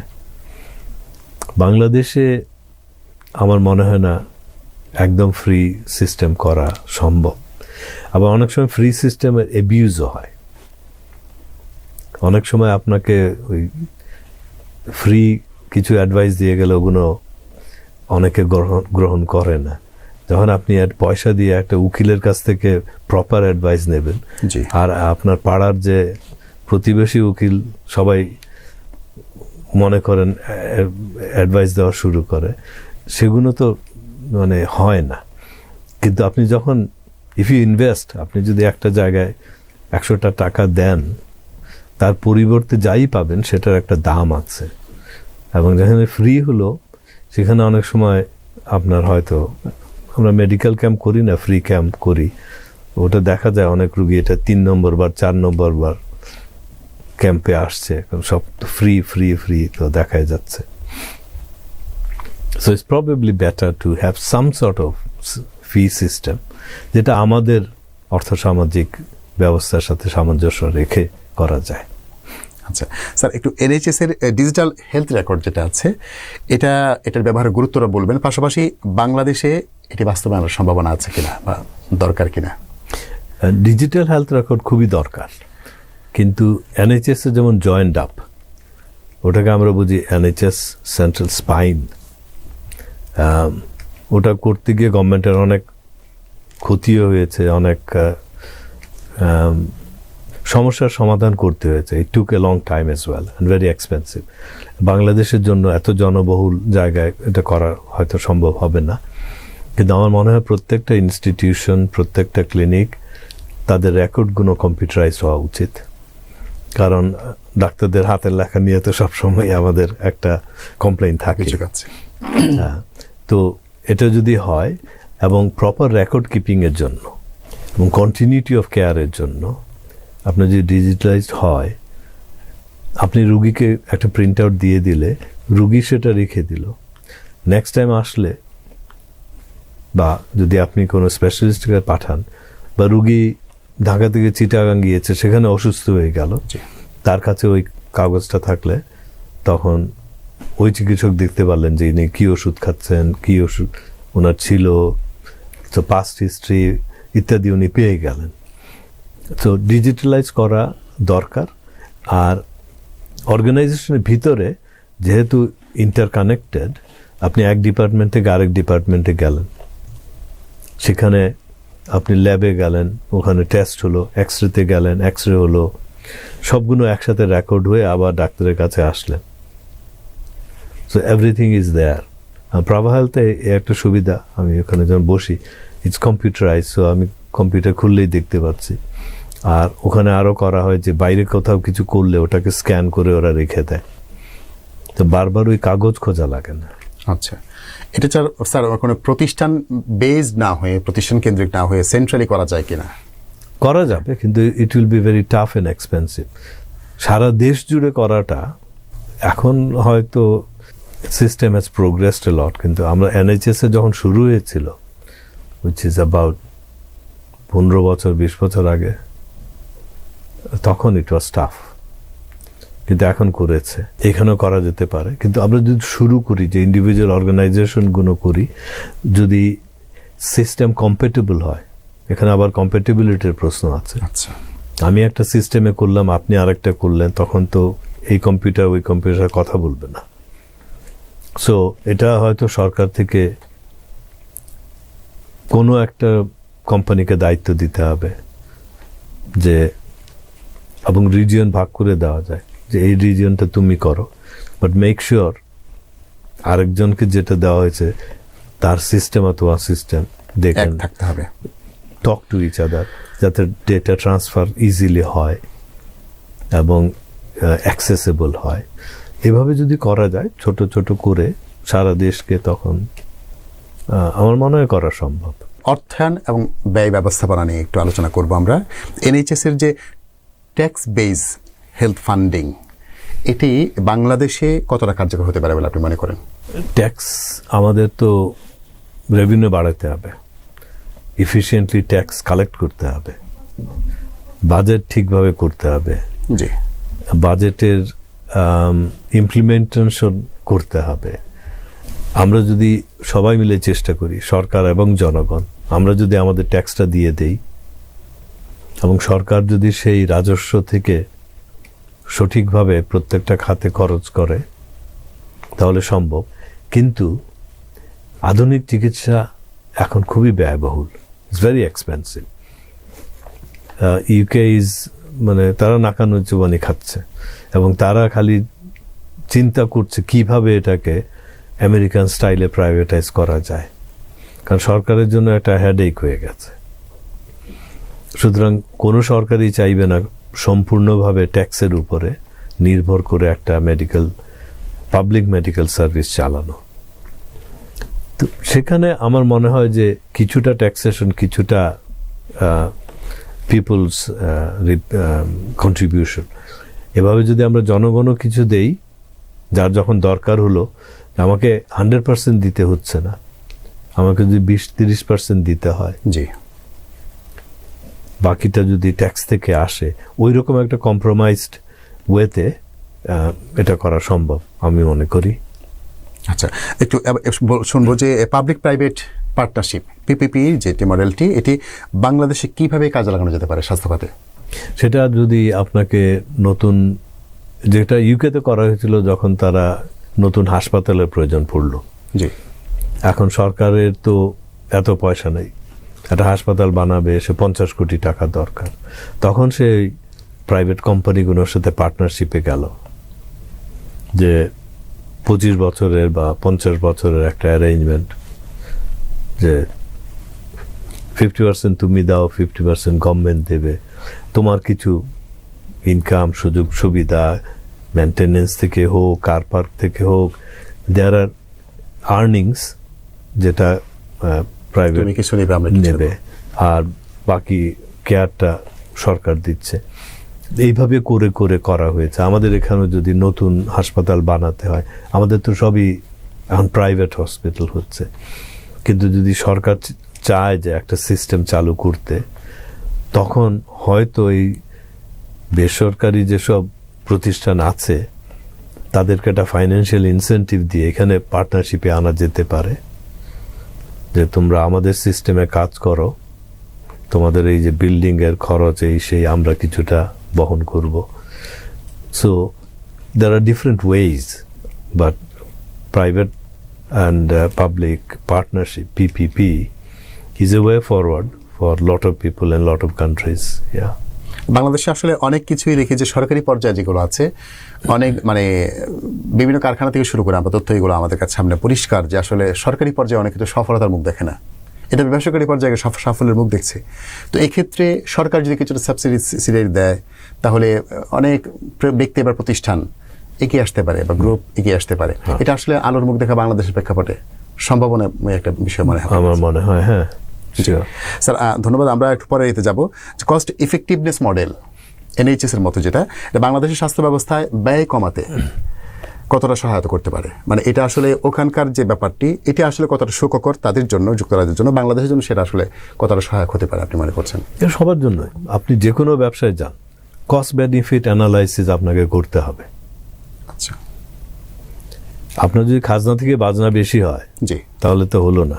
আচ্ছা, যে কোনো ব্যবসা, health care, at the end of the day it is a business, but it is could be not for profit business, social মডেলে, জি, অথবা প্রফিটেবল বিজনেস। সো আপনি যদি কস্ট বেনিফিট অ্যানালাইসিসটা করেন, তখন আপনি দেখবেন যে চিকিৎসা এই পর্যন্ত দিতে একটা লেভেল তো আপনাকে ফান্ডামেন্টাল দিতে হবে, ভ্যাকসিনেশনগুলো দিতে হবে, প্রিভেন্টিভ ওয়ার্ক করতে হবে, তারপরে চিকিৎসা। এখন সাধারণ জ্বরে যদি লোকজন মারা যায়, এটা তো আর সারা দেশের বদনাম। আচ্ছা, এইগুলো করার জন্য যে আপনার লেভেল অফ ইনভেস্টমেন্ট, সেটা করবেন। তারপরে যখনই আপনি যাচ্ছেন, যেটা আমি বললাম একটু আগে, আপনি পেশেন্ট দেখেছেন ডায়াবেটিসের, সো ইউ ইনভেস্টেড, ডাক্তারের সময়, নার্সের সময়, সবগুলো মিলে এত খরচ হয়েছে।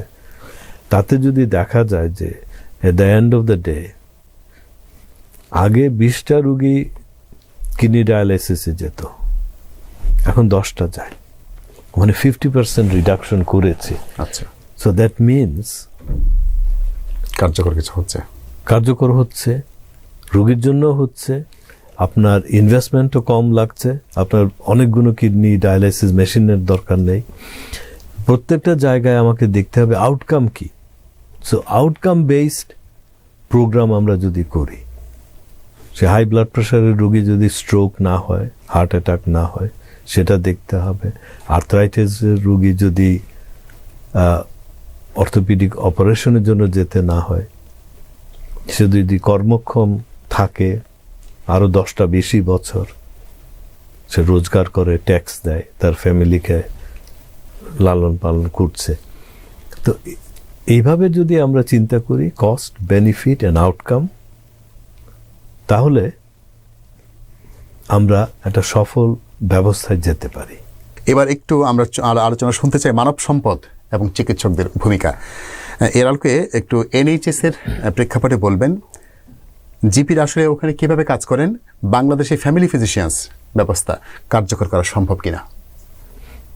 সম্ভব। ওখানে ধরেন there is lot of emphasis on preventive medicine. আমাদের জিপিদের একটা বিরাট কাজ হলো ভ্যাকসিনেশন করা বাচ্চাদের, ওকে।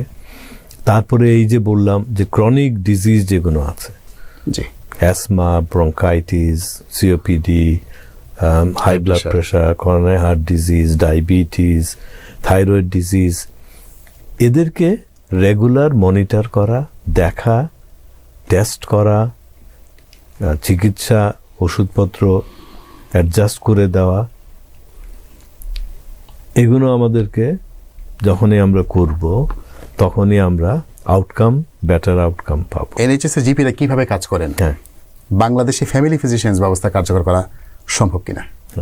তো এইভাবে যেগুলো আপনি যদি chronic disease management, long term illness ম্যানেজমেন্টগুলো যদি আপনি আপনার ফ্যামিলি ফিজিশিয়ানকে দায়িত্ব দিয়ে দেন, অনলি কমপ্লিকেশন হলে সে স্পেশালিস্টের কাছে যাবে, তাহলে স্পেশালিস্টের উপর চাপটা কমলো আর আউটকামটা ভালো হবে।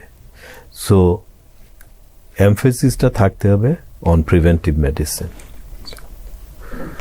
বাচ্চাদের বেলায় দেখেন ভ্যাকসিনেশন যদি দেয়, জি, তার ফিজিক্যাল মেন্টাল গ্রোথ যদি ফ্যামিলি ফিজিশিয়ানরা মনিটর করে, তাহলে সেই বাচ্চা সফল বাচ্চা হবে। আগে থেকেই আমরা তার কোনো যদি প্রবলেম হয় শারীরিক মানসিক, সেটা আইডেন্টিফাই করতে পারি। শারীরিক হতে পারে, স্কুলে অনেক সময় বুলিং হয়, তার জন্য সে ডিপ্রেসড হচ্ছে, তার জন্য সে পড়াশোনা হচ্ছে না। ফ্যামিলি ফিজিশিয়ান ওটা আইডেন্টিফাই করতে পারে, কারণ সে বাচ্চাটাকে জানে, ছোট থেকে দেখছে। তার প্রতিকার করলে সে বাচ্চা they will flourish again. So সেই জন্য ফ্যামিলি ফিজিশিয়ানের যে কত প্রয়োজন, আমি নিজে কাজ করেছি, এত আনন্দ হয় যখন দেখি একটা ছোট বাচ্চা পড়াশোনা করলো, তার কোনো প্রবলেম হলো, সেটা থেকে আবার ফিরে এলো, সাকসেসফুল একটা লোক হলো, 20 বছর পরে সে হয়তো আসলো এবং আপনাকে ধন্যবাদ জানালো যে ডক্টর, তুমি আমাকে ওই সময় হেল্প করেছিলে, সেজন্য আমি আজকে এখানে পৌঁছাইছি। এর মতো স্যাটিসফাইং আর কি হতে পারে? চমৎকার। খুবই আসলে এটি মানে চিকিৎসা খাতের রিওয়ার্ডের হওয়ার যে বিষয়টি, আসলে এটি অন্যান্য পেশার সাথে আমার পার্থক্যগুলো এখানে করতে চাই আর কি, এবং চিকিৎসকরাও এটা খুব ভালো বোধ করেন, ফিল করেন। আপনি যেভাবে বললেন সেভাবে তারা নবীন চিকিৎসকের সাথে আমাদের প্রায়ই কথা হয়, তারা এই কথাগুলো বলেন। আর একটি বিষয় নিয়ে একটু জানতে চাইবো, সেটা বাংলাদেশের প্রেক্ষাপটে খুবই হতাশাজনক হয়ে দাঁড়িয়েছে নবীন চিকিৎসকদের জন্য। আসলে এখানে কোনো বেতন কাঠামো নেই, তারপরে হচ্ছে ইন্টার্নশিপের যে ভাতা দেওয়া হয়, উচ্চতর প্রশিক্ষণ যারা নিচ্ছেন তাদের যে ভাতা দেওয়া হয়, নানাবিধ দিকগুলো আসলে চিকিৎসকদেরকে খুব মানে খুশি রাখার মতো পর্যায়ে অনেকটা আমরা আমাদের নানাবিধ সীমাবদ্ধতা আছে, জন্য হয়তো হয়নি। তো আসলে এনএইচএস এর আলোকে বলবেন, চিকিৎসকদের বেতন, কর্মঘণ্টা, ক্যারিয়ার গ্রোথ বাংলাদেশে কেমন হওয়া উচিত, ওই আলোকে একটু শুনতে চাই আপনার মুখ থেকে। তাতে আগে হলো যে আমাদের মাইন্ডসেটটা চেঞ্জ করতে হবে। আমরা এমপ্লয়ার হব না এমপ্লয়ি হব? বাংলা ভাষায় বললে চাকর হব না চাকুরি দেনেওয়ালা হব? আচ্ছা, রাইট? জি। তা আমি ডাক্তার, আমি একজন পেশাজীবী, আমাকে কিছু সময়ের জন্য হয়তো এমপ্লয়ি হতে হবে, কারণ আমাকে ট্রেনিং নিতে হবে, কারণ ওই 5 বছরে তো সব আমি শিখিনি। আচ্ছা, যা শিখেছি তাকে প্র্যাকটিক্যালি আরও 2 জনের সাথে কাজ করে করে আমাকে শিখতে হবে, প্র্যাকটিক্যালি রোগী দেখতে হবে। সেজন্য আমি কিছুটা সময়ের জন্য এমপ্লয়ি স্ট্যাটাসটা মেনে নিলাম। তার সাথে সাথে তো আমি তো রোজগার করতে পারি, আমাদের এখানে তো কোনো রেস্ট্রিকশন নাই যে যখনই বিএমডিসি রেজিস্ট্রেশন হয়ে গেল, আমি প্রাইভেটলি কাজ করে রুগী দেখাও শিখলাম। যেসব শিখছি ওগুলো আমি প্র্যাকটিস করলাম, ভালোভাবে কীভাবে রুগী দেখতে হয়। 20 মিনিট সময় নিয়ে একটা রুগী দেখি না কেন। আচ্ছা, এভাবে আমার প্র্যাকটিসটাও গড়ে তুললাম। তখন আমি নিজের মালিক হয়ে গেলাম, সেলফ এমপ্লয়েড হয়ে গেলাম। হাসপাতালে আমি কাজ করতাম। তারপরে আমি যখন জিপি হব, আমাকে পার্মানেন্ট পোস্ট দেওয়ার জন্য অফার করা হলো। আমি বললাম না, I will be under someone else. I would rather be my own boss. আমার প্র্যাকটিস, আমি সেলফ এমপ্লয়েড। ওখানকার সিস্টেম হলো, আপনি যখন জিপি হলেন, জি, you have a contract with the health authority, যে আপনার লিস্টে 2000 রুগী আছে। এই 2000 রুগীর দেখাশোনার দায়িত্ব আপনার, 24 ঘন্টা 365 দিন। গাইডলাইন দেওয়া আছে, আপনি এর মধ্যে কাজ করবেন, সেই অনুযায়ী আপনি ভাতা পাবেন। আপনার 2000 রুগী, যদি বাচ্চাদের জন্য টাকা পয়সা আসবে, বুড়োদের জন্য একটা রেট আছে, প্রেগন্যান্ট লেডিসদের জন্য আছে। আপনি যদি ভ্যাকসিনেশন ঠিক মতো দেন, 90% বাচ্চাদের ভ্যাকসিনেশন দেন, একটা অ্যামাউন্ট পাবেন। যদি 70% দেন, খুব কম পাবেন। ওখানে ইনসেন্টিভ, আপনি 90% দিবেন, আপনি ভালো পাবেন। আপনার ডায়াবেটিস রুগীদের আপনি দেখাশোনা করছেন, তাদের আউটকাম ভালো, ইউ গেট রিওয়ার্ডেড। তো এইভাবে করে এখানে আপনি তো আর কেউ আপনাকে কোনো হেলথ অথরিটির সাথে কন্ট্রাক্ট নাই, কিন্তু আপনার রুগীরাই তো আপনাকে রিওয়ার্ড করবে, যেহেতু সে আসবে এবং অন্যান্য লোকজন নিয়ে আসবে। যেহেতু আপনি ভালো ডাক্তার, এই জন্য আপনি ভালো ডাক্তার যে আপনি ওনার কথা শোনেন, আপনি বেশি টেস্ট লেখেন না, বেশি ওষুধ প্রেসক্রাইব করেন না, এবং যখন তার প্রয়োজন হয় সে আপনাকে পায়। আচ্ছা, আরও ভালো হয় যদি আপনি একা না বসে, আপনারা নবীন তরুণ তরুণী টিম বানান, 3জন 4জন একসাথে বসেন। তাতে হলো কি, একটা মহিলা ডাক্তার থাকলো, তাহলে মহিলাদের জন্য ভালো হলো, এই ক্লিনিকে বা এই সেন্টারে ওনারা আসবেন। সবাই তো সব কিছু জানবে না। কেউ হয়তো বলল, ভাই আমি ডায়াবেটিস, এন্ডোক্রাইন, এগুলো আমি একটু খেয়াল বেশি রাখবো, এগুলো পড়াশোনা করব। রুগীরাই জানবে যে আমার ডায়াবেটিস, এনার কাছে যেতে হবে। আরেকজন হয়তো heart, hypertension, coronary heart disease, এগুলো সম্পর্কে একটু বেশি জ্ঞান রাখে, তার কাছে যাবে। কেউ হয়তো স্কিনে একটা ডিপ্লোমা করেছে, তো চামড়ার স্কিনের কোনো প্রবলেম হলে ওনার কাছে যাবে। ছুটি ছাটাতে আপনি চলে গেলেন, কিন্তু যেহেতু এই ক্লিনিকের স্ট্যান্ডার্ড ইজ হাই, সবাই এই স্ট্যান্ডার্ড মেনটেন করে, তখন রুগী ইতস্তত করবে না যে আপনি নাই, কিন্তু আপনার অ্যাবসেন্স, আমার যখন প্রয়োজন জি, আমি অমুকের কাছে যাব, কারণ এটা আমার প্র্যাকটিস। ওই যে ওনারশিপ, তখন রুগী মনে করবে এটা আমার প্র্যাকটিস, এরা আমার ডাক্তার। এইভাবে আপনি গ্রো করেন না কেন? সো মাইন্ডসেট চেঞ্জ করেন, try and become your own boss, run A practice in a ethical way, সময় দেন, আপনারা কাভার করেন। আপনি 7 দিন কাজ করতে হবে না, তো ছুটি নেন। একজন বললো যে সপ্তাহে আমি এই দিন ছুটি নেব, তুমি তারপরের দিন নাও, তাহলে আমাদের সপ্তাহে 1 দিন 2 দিন আমরা ছুটি পাচ্ছি। এইভাবে করে আমরা যদি অর্গানাইজ করি, আপনার লাইফের জীবনের মানটাও বাড়বে, আপনি আপনার ফ্যামিলিকে সময় দেবেন, আপনার ইনকামও একটা ভালো বৈধ পথে আসবে। এরপরে আপনি এই মডেলটাকে যদি যখন একটু সামর্থ্য হলো, সাথে একটা ছোটোখাটো ডায়াগনস্টিক রাখেন না কেন?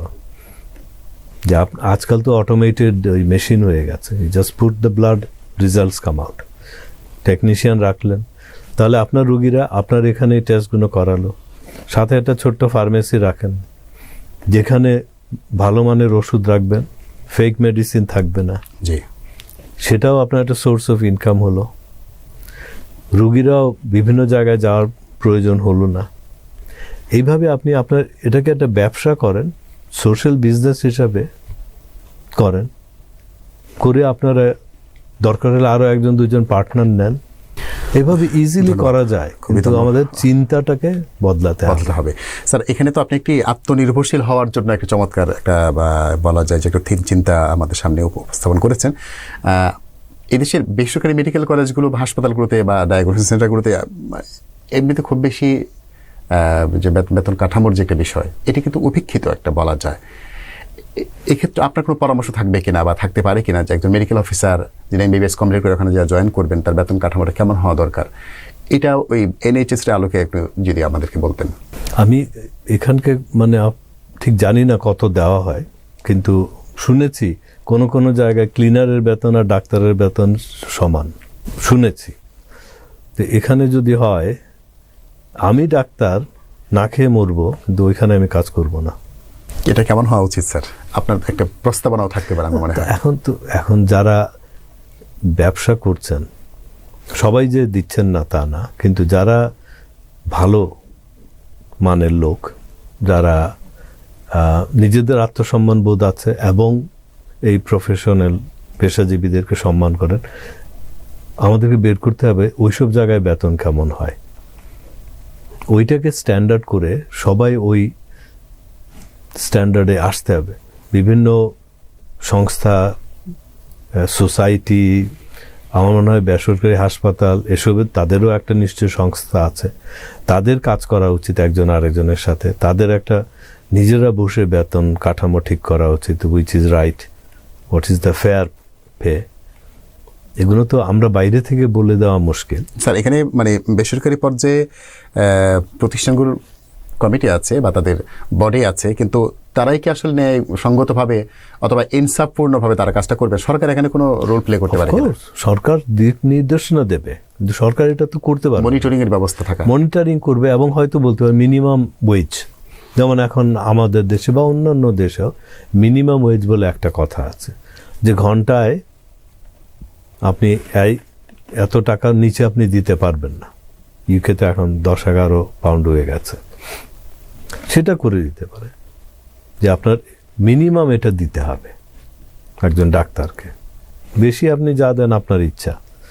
তো এটা সরকার করতে পারে, খালি ডাক্তার না, যে কোনো পরিস্থিতি, যে কোনো স্বাস্থ্য খাতে, যে কোনো, আমাদের এই গার্মেন্টস ফ্যাক্টরিদের ওদের জন্য একটা করে দিয়েছেন না সরকার, বলেছে তাদেরকে মিনিমাম এত দিতে হবে। প্রত্যেকটা কর্মচারীর জন্য সারা দেশে সরকার চাইলে সেটা করতে পারে, সেই দিক নির্দেশনা দিতে পারেন। এনএইচএস এর ট্রেনিং এবং সিএমইর যে ব্যবস্থা, বাংলাদেশে এটি কিভাবে প্রয়োগ করা যেতে পারে? CME, continued medical education is a must NHS A.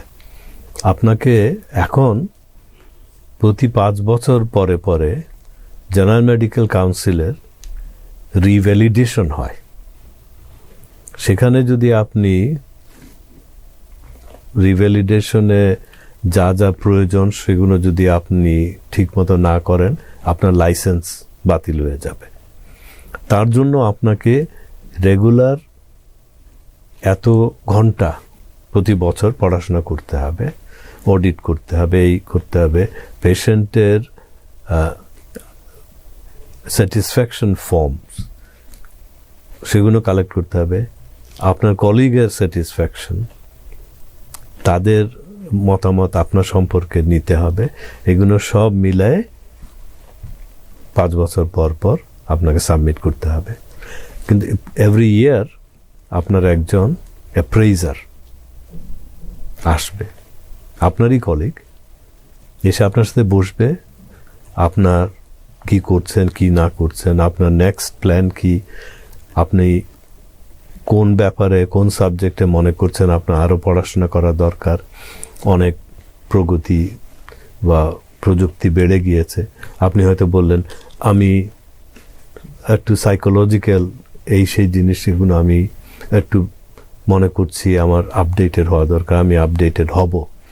Next year উনি আসলে তুমি জিজ্ঞেস করবেন, রাইট, আপডেটেড হওয়ার জন্য তুমি কি করেছো, কোর্সে গিয়েছো কিনা, জার্নাল পড়েছো কিনা, ইত্যাদি ইত্যাদি। স্যার চমৎকার বলেছেন। আমরা আসলে মনে করি যে ট্রেনিং এবং সিএম এর যে বিষয়গুলো আছে এগুলো বাংলাদেশের এই প্রক্রিয়াটা ফলো করলে অনেকটা সার্থকভাবে আলোর মুখ দেখবো বলে আমরা মনে করি। স্যার আমরা একটু পরের প্রসঙ্গে যাচ্ছি, রোগী সেবা এবং অ্যাক্সেসিবিলিটি নিয়ে আমরা আপনার কাছে শুনতে চাই। এনএইচএস আলোকে বলবেন, এনএইচএস এর ইমার্জেন্সি কেয়ার সিস্টেম থেকে বাংলাদেশ কি শিখতে পারে sir? Emergency care is there for emergencies. So 24 ঘন্টা খোলা আছে এবং দক্ষ চিকিৎসক, নার্সেস, প্যারামেডিক্স ওরা সবাই আছেন। সুতরাং কারো যদি কোনো অ্যাক্সিডেন্ট হয় বা কোনো ইমার্জেন্সি হয়, এবং অ্যাম্বুলেন্স সার্ভিস আছে, যেটা আগে বলেছি যে একটা নেশন ওয়াইড জি, অ্যাম্বুলেন্স সার্ভিস আছে। 3টা সার্ভিসের কথা বলেছেন। সুতরাং আপনি 999 ডায়াল করলে অ্যাম্বুলেন্স আসবে। ইদানিং অবশ্য কাজের এত চাপ, মাঝে মাঝে অ্যাম্বুলেন্স আসতেও দেরি করে। আচ্ছা, it is a sad thing, যেটা আমাদের অর্থনৈতিক মানে অবস্থা প্রত্যেকটা দেশেরই খারাপ এবং সেটা বোঝা যায় আর কি। যাই হোক, কিন্তু একটা সিস্টেম আছে এবং সেখানে আপনাকে ইমার্জেন্সি ডিপার্টমেন্টে নিয়ে গেলে সেখানে আপনাকে প্রথমেই কেউ দেখবে, যেটাকে আমরা ট্রিয়াজ বলি।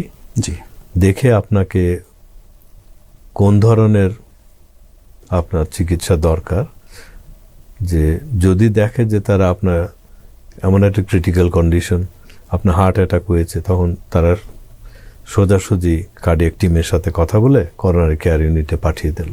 আচ্ছা, যদি দেখা যায় যে আপনার হাড্ডি ভেঙে গেছে, তারা ওখানে ইমার্জেন্সি ডাক্তার আপনাকে স্টেবিলাইজ করলো, করে যদি তারা ওখানে স্টেবিলাইজ করে অনেক জায়গায় একটা সাইড রুম থাকে যেখানে প্লাস্টারিং করা বা রোগীর ফ্র্যাকচার রিডাকশন করাগুলো করা যায়, সেটা ইমার্জেন্সি ডাক্তার অথবা অর্থোপেডিক ডাক্তার আসবেন, এসে করাবেন যদি তখনই করা দরকার হয়। আর না হলে তো তখন একটা সময় দেওয়া হয় সবাইকে এক জায়গায় করে অপারেশন থিয়েটারে নিয়ে একজন একজন করে তারা চিকিৎসাগুলো দিল।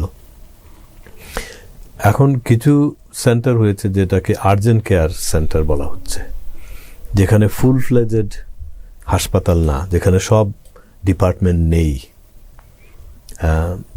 সেখানে আপনি লো গ্রেড ইমার্জেন্সির জন্য আপনি যেতে পারেন, যে আপনার কুকুরে কামড় দিয়েছে বা আপনি পড়ে গিয়েছেন, হাত পা ছিলে গিয়েছে, আপনাকে ব্যান্ডেজ ট্যান্ডেজ করা লাগবে, ওখানে চলে গেলেন।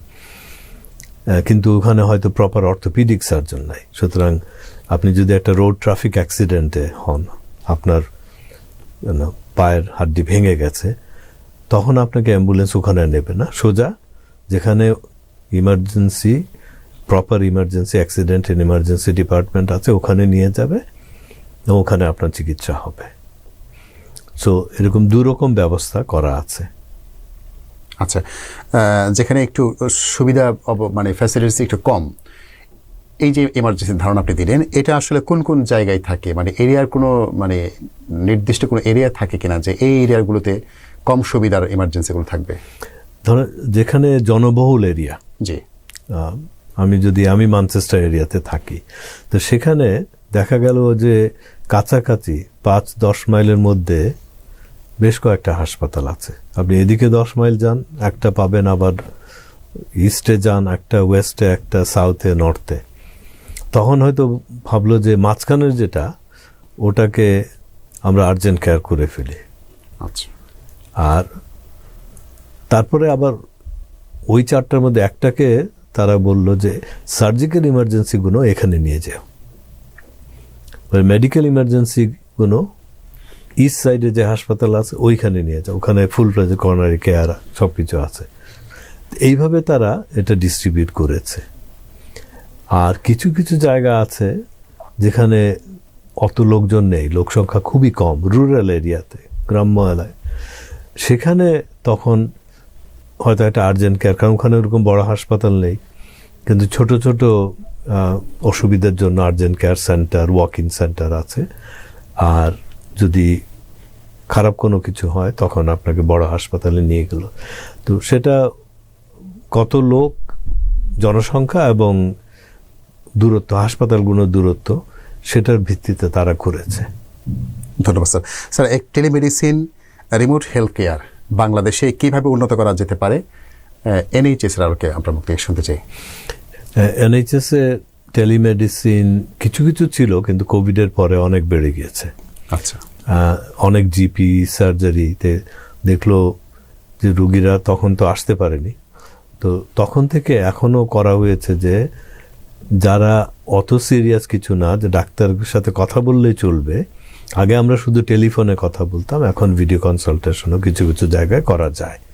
তো সেটা হচ্ছে বাংলাদেশে তো এটা আরও বেশি দরকার, কারণ আপনি যদি জনসংখ্যা অনুপাতিক ডাক্তার দেখেন, ঢাকা শহরের যে রেশিও আর আপনি যদি একটু গ্রাম অঞ্চলে চলে যান, সে রেশিও তো ঠিক একই রকম না। কোনো কোনো জায়গায় একজন ডাক্তার হয়তো 10,000 রুগী, তো সেসব জায়গায় তো একজন ডাক্তারের দ্বারা সম্ভব না কভার করা।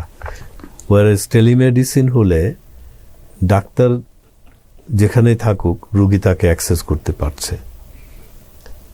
এটাকে যদি, এবং কোভিডের পরে এটা হচ্ছে, অনেক জায়গায় শুরু হয়েছে, এবং এটাকে যদি আমরা আরও প্রসারিত করি এবং বিভিন্ন স্পেশালিটি ছড়িয়ে দেই, তাহলে অনেক জিনিস আমরা ওভার দ্য টেলিফোন অথবা ভিডিও কনসালটেশনেই সেরে ফেলা যাবে। এবং যাদেরকে দেখতে হবে মুখোমুখি, তাদেরকেই শুধু আমরা হাসপাতালে বা ক্লিনিকে আসতে বললাম। স্যার, রিমোট হেলথ কেয়ারটার ব্যাপারে বলবেন, ওটার উন্নতি কীভাবে করা সম্ভব? রিমোট এরিয়াতে যারা থাকে তাদেরকে যদি তাদের মানে ইলেকট্রিসিটি থাকে এবং ইন্টারনেট থাকে, তাহলে অনেক সুবিধা হয়। প্রযুক্তি ব্যবহার করা যায়। যেমন একজন রুগী হয়তো তার শ্বাসকষ্টের রোগী, তাকে যদি আমরা ডিভাইস দিয়ে দেই যে আপনি আপনার ব্রিদিং টেস্ট করবেন, করে রেজাল্টটা আমাদেরকে পাঠিয়ে দেবেন, বা ডায়াবেটিসের রোগী আপনার সুগার টেস্টটা করে আমাদেরকে পাঠিয়ে দেবেন, আমরা সেই অনুযায়ী আপনাকে ওষুধ কোনো পরিবর্তন করতে হবে কিনা আমরা অ্যাডভাইস দিয়ে দিলাম। এটার জন্য ওনাকে তো আর 50 মাইল দূরে আসার দরকার নেই। তো এইভাবে রুগী অনুযায়ী এই প্রযুক্তি ব্যবহার করে আজকাল অনেক যুক্তরাজ্য স্যার কিভাবে হয়, মানে এনএইচএস এর অধীনে এটা কিভাবে করে তারা? এইভাবেই করে। যারা বিশেষ করে যারা গৃহবন্দী লোক, গৃহবন্দী ইন দ্য সেন্স যে তারা এতই অসুস্থ, ঘর থেকে বেরোতে পারে না, এবং প্রতিদিন তো তাদের আত্মীয় স্বজনও সেখানে অত যেতে পারে না বা দেখে না, তখন তাদেরকে ডিভাইসগুলো দেওয়া হয় এবং বলা হয় মনিটর করো, এবং ওই ডিস্ট্রিক্ট নার্সিং সার্ভিস তারা এগুলো খেয়াল রাখে, এবং ওনারা তাদের সাথে যোগাযোগ করেন। যখনই দেখেন যে কোনো কিছু ঠিক মতো মিলছে না, তখনই ডাক্তারকে বলবেন যে ওনার এটা বেড়ে গিয়েছে বা এটা কমে গিয়েছে, এখন কি করব, সেভাবে তারা অ্যাডভাইস দেন। তবে এত বেশি মানে প্রয়োজন হয় না, কারণ যুক্তরাজ্য বেশ ঘনবসতি এলাকা, বিশেষ করে আমরা যেসব জায়গায় থাকি শহর এবং শহরের আশেপাশে কিছু কিছু জায়গা আছে খুবই রিমোট, সেখানে বেশি হয়। এবার একটু সরকারি নীতি নির্ধারণী এবং স্বাস্থ্য খাতের স্বচ্ছতার ব্যাপারে আমরা শুনতে চাই, এনএইচএস আলোকে কথাগুলি বলবেন। গভর্নেন্স এবং পলিসি মেকিং সিস্টেম বাংলাদেশ কিভাবে বাস্তবায়ন করতে পারে এনএইচএস আলোকে? এনএইচএসে ন্যাশনাল হেলথ সার্ভিস কারো আন্ডারে না, বাট ডিপার্টমেন্ট অফ হেলথ জি নিয়োগ করে যে এনএইচএসের চিফ কে হবে, মানে নীতি নির্ধারণ সব কিছু দিয়ে দেয়। তখন এনএইচএসের তারা সেটাকে ওই নিয়ম মাফিক তারা চালাবে, রিপোর্ট করবে, তাদের নিডস কি আছে এগুলো করবে। সেটাকে তখন এনএইচএস প্রত্যেকটা এরিয়া, ধরেন একটা লোকাল কাউন্সিল, আমাদের 100 কতটা যেন ওরকম পৌরসভার মত, পৌরসভা না কি সভা বলে, যাই হোক আছে, তাদের সাথে ম্যাচ করে হেলথটাও ওইভাবে করা হয়। কোনো কোনো জায়গায় হয়তো 2টা 3টা, আমি যেমন ছিলাম হ্যাউড, মিডলটন অ্যান্ড রচডেল, 3টা ছোট ছোট, রচডেল বড় কাউন্সিল আর এগুলো হলো টাউনশিপ, ওটার সাথে মিল করে আমাদের হেলথ অথরিটিটাও ছিল। ওখানকার জনগণের স্বাস্থ্যের জন্য যা যা দরকার, শুধু হেলথ না, হেলথ, সোশ্যাল সার্ভিসেস এটসেট্রা, একটা বাজেট দেওয়া থাকে। এখন তো ইউনিফাইড হয়ে গেছে, যে local council and health authority is one, একজন চিফ এক্সিকিউটিভ, এবং তারা ওখানকার যা যা প্রয়োজন এই বাজেটের মধ্যে থেকে সেটা তারা প্রয়োগ করবেন এবং সেটা তারা দেওয়ার চেষ্টা করবে।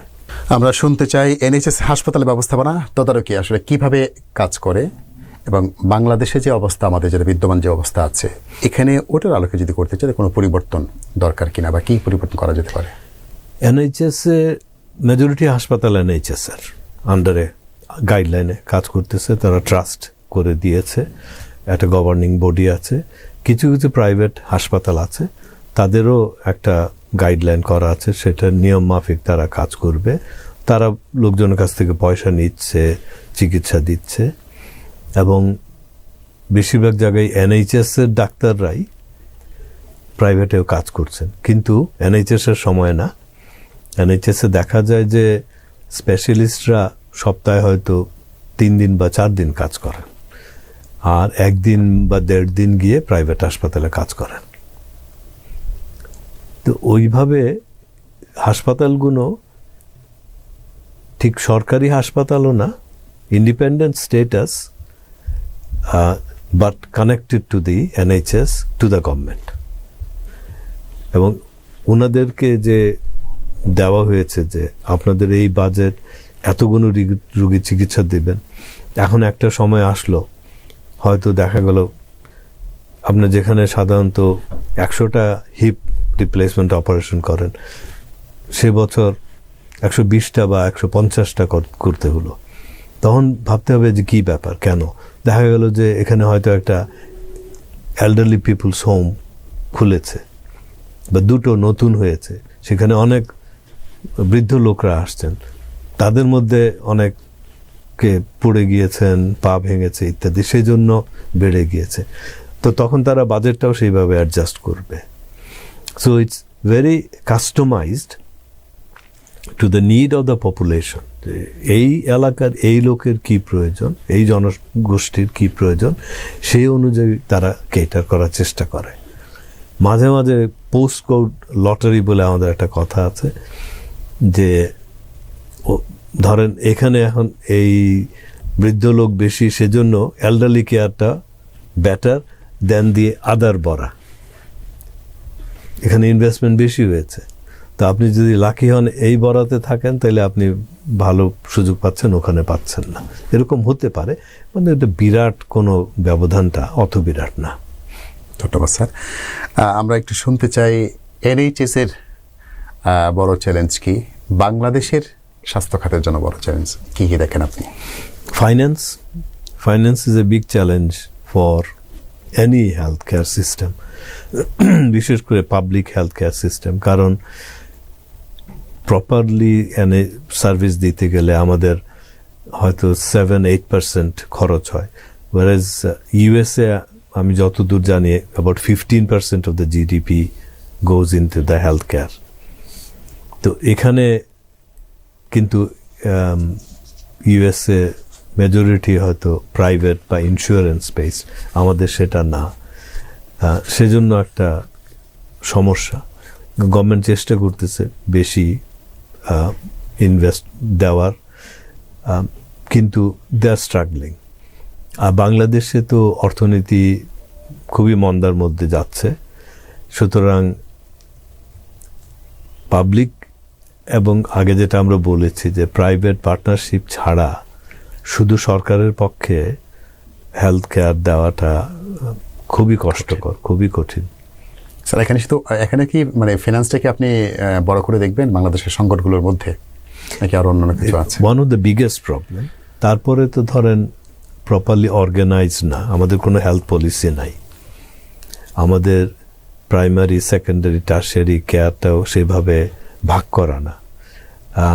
আমাদের হেলথ কেয়ার প্রভিশনটা most expensive way of health care provision যে হসপিটাল বেসড, ওয়ারেজ আপনি প্রাইমারি কেয়ার বেস করেন, আপনার খরচ হয়তো হাফ থেকেও কমে যাবে।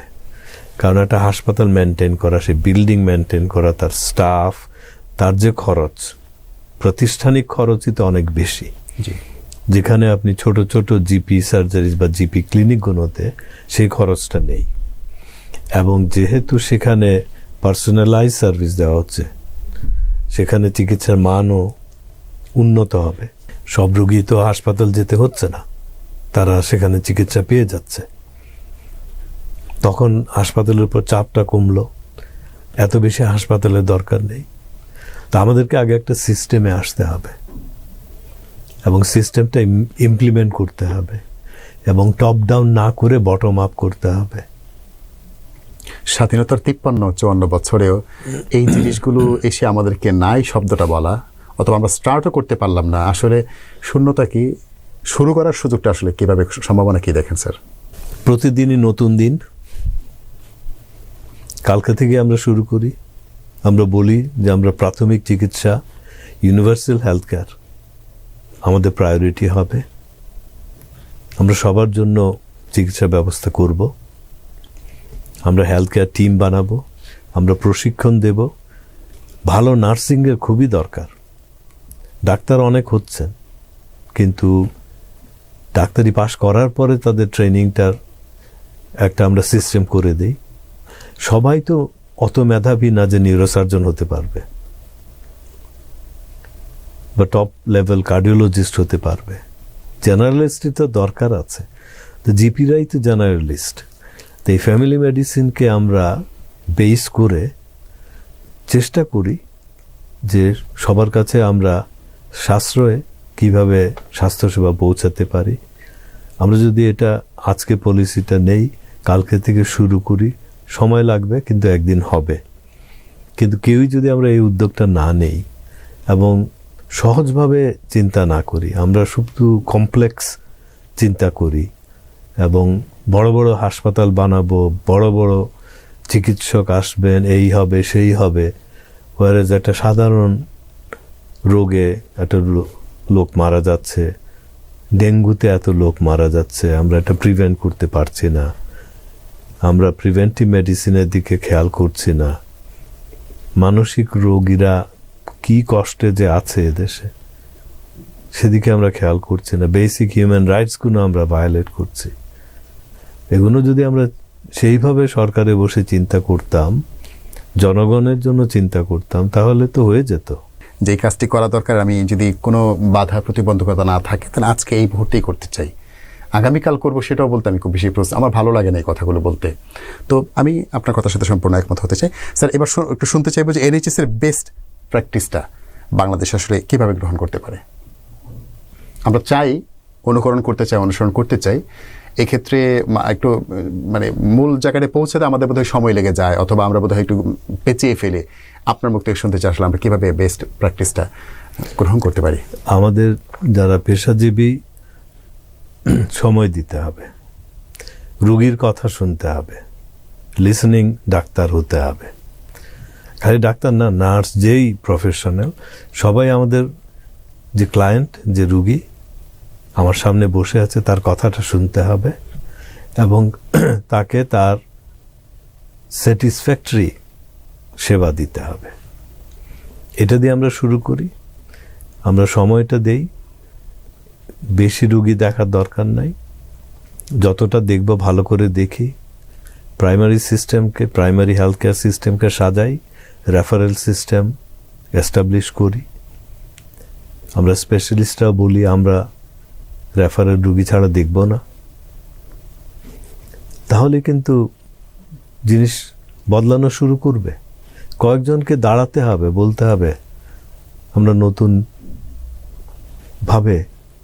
নতুনভাবে চিকিৎসা সেবা দিতে চাই, তাহলে হবে। জি, ধন্যবাদ স্যার। এনএইচএস এর মতো ন্যাশনাল হেলথ স্ট্র্যাটেজি বাংলাদেশ কিভাবে অনুসরণ করতে পারে, কিভাবে গঠন করতে পারে? সেম, আপনাকে প্রিভেন্টিভ মেডিসিনের উপর অনেক গুরুত্ব দিতে হবে। Vaccination, child vaccination is very good, বাংলাদেশে হচ্ছে, কিন্তু অন্যান্য ভ্যাকসিনেশন হচ্ছে কিনা। Workplace injuries, health and সেফটিটা আমাদের দেখতে হবে। অনেক ইনজুরি হচ্ছে, অনেক লোক মারা যাচ্ছে, অনেক লোক পঙ্গু হয়ে যাচ্ছে। রোড ট্রাফিক অ্যাক্সিডেন্ট কমাইতে হবে, ক্রিটিক্যাল কেয়ারটা দেখতে হবে, কারণ একটা অ্যাক্সিডেন্ট হলে আপনি পড়ে আছেন ওখানে, আপনাকে রেস্কিউ করার কোনো সার্ভিস নাই। তাহলে একটা ক্রিটিক্যাল কেয়ার সিস্টেম করে এদেরকে কিভাবে রেস্কিউ করা যায়, উইদিন টাইম তাদেরকে চিকিৎসা কেন্দ্রে নেওয়া যায়, সেগুলো ব্যবস্থা করতে হবে। সো স্ট্র্যাটেজি তো একটা না, অনেক দিক দিয়ে আপনার স্ট্র্যাটেজি করতে হবে। জনসংখ্যার ভিত্তিতে স্বাস্থ্যসেবার কৌশলগত পরিকল্পনা কিভাবে বাংলাদেশ গ্রহণ করতে পারে? আমাদের একটা সুবিধা হলো যে হেভি কনসেন্ট্রেশন অফ পিপল, তাই না? জি। সুতরাং আপনি যাই করেন, যদি একটা উন্নত মানের ভালো ব্যবস্থা করতে পারেন, তাহলে অনেক লোককে খুব কুইকলি সেবা দিতে পারছেন। এটা আমাদের একটা অ্যাডভান্টেজ। আবার ডিসঅ্যাডভান্টেজ হলো যে টু মেনি পিপল হয়তো সেটার জন্য আপনার কাছেই আসবে, যেহেতু আপনি ভালো বা আপনি ভালো চিকিৎসা মান দিচ্ছেন। তো সেজন্য সবার মানগত উন্নতি করা দরকার, ট্রেনিং দরকার, এবং সবাই মিলে ভাবতে হবে যে আমরা সামনে দিয়ে কিভাবে এগিয়ে যাব। এটা যদি আমরা করি তাহলে নিশ্চয়ই আমরা ওই কৌশলটাই যদি অবলম্বন করি, তাহলে আমরা একটা উন্নত চিকিৎসা ব্যবস্থার দিকে যেতে পারি। স্যার, আমরা আপনাকে অসংখ্য ধন্যবাদ জানাচ্ছি। আপনার খুব কর্মব্যস্ত সময়ের মধ্যে আমাদের সময় দিয়েছেন, এবং এনএইচএসের যে স্বাস্থ্য ব্যবস্থাপনা, তাদের যে সম্ভাবনা এবং তারা যে আজকের অগ্রগতির যে পর্যায়ে তারা এসেছেন, এই বিষয়গুলো কিন্তু আপনি চমৎকার করে আমাদেরকে তুলে ধরেছেন। আমরা মনে করি যে আমাদের স্বাস্থ্য সংশ্লিষ্ট যারা আছেন তারা এখান থেকে কোনো মেসেজ নেবেন। আর আমি ব্যক্তিগতভাবে মনে করি যে আমি ছাত্র, শিখতে চাই, গ্রহণ করতে চাই এবং আমার নিজেকে বদলাতে চাই। এই পলিসির মধ্য দিয়ে যদি বাংলাদেশ মোটামুটি এগিয়ে যাওয়ার চেষ্টা করে, তাহলে আমরা আমাদের রোগীদেরকে উন্নত বিশ্ব যেভাবে তাদের রোগীদেরকে স্যাটিসফাইড রাখছে, সন্তুষ্ট রাখছে, আমরাও তাদেরকে প্রশান্তির কিছুটা হাওয়া তাদের মনে, তাদের দেহে আমরা দিতে পারবো বলে আমরা বিশ্বাস করি, ইনশাআল্লাহ। প্রিয় দর্শক, দেখতে দেখতে অনুষ্ঠানের শেষ পর্যায়ে চলে এসেছি। দেশে দেশে স্বাস্থ্যসেবা অনুষ্ঠানে আমরা এভাবেই আপনাদেরকে উন্নত বিশ্বের চিকিৎসার অগ্রগতি এবং তাদের যে অর্জন, সেই বিষয়গুলো তুলে ধরার চেষ্টা করব। এভাবে করে আরও বিশেষজ্ঞ চিকিৎসক নিয়ে আপনাদের সামনে হাজির হব।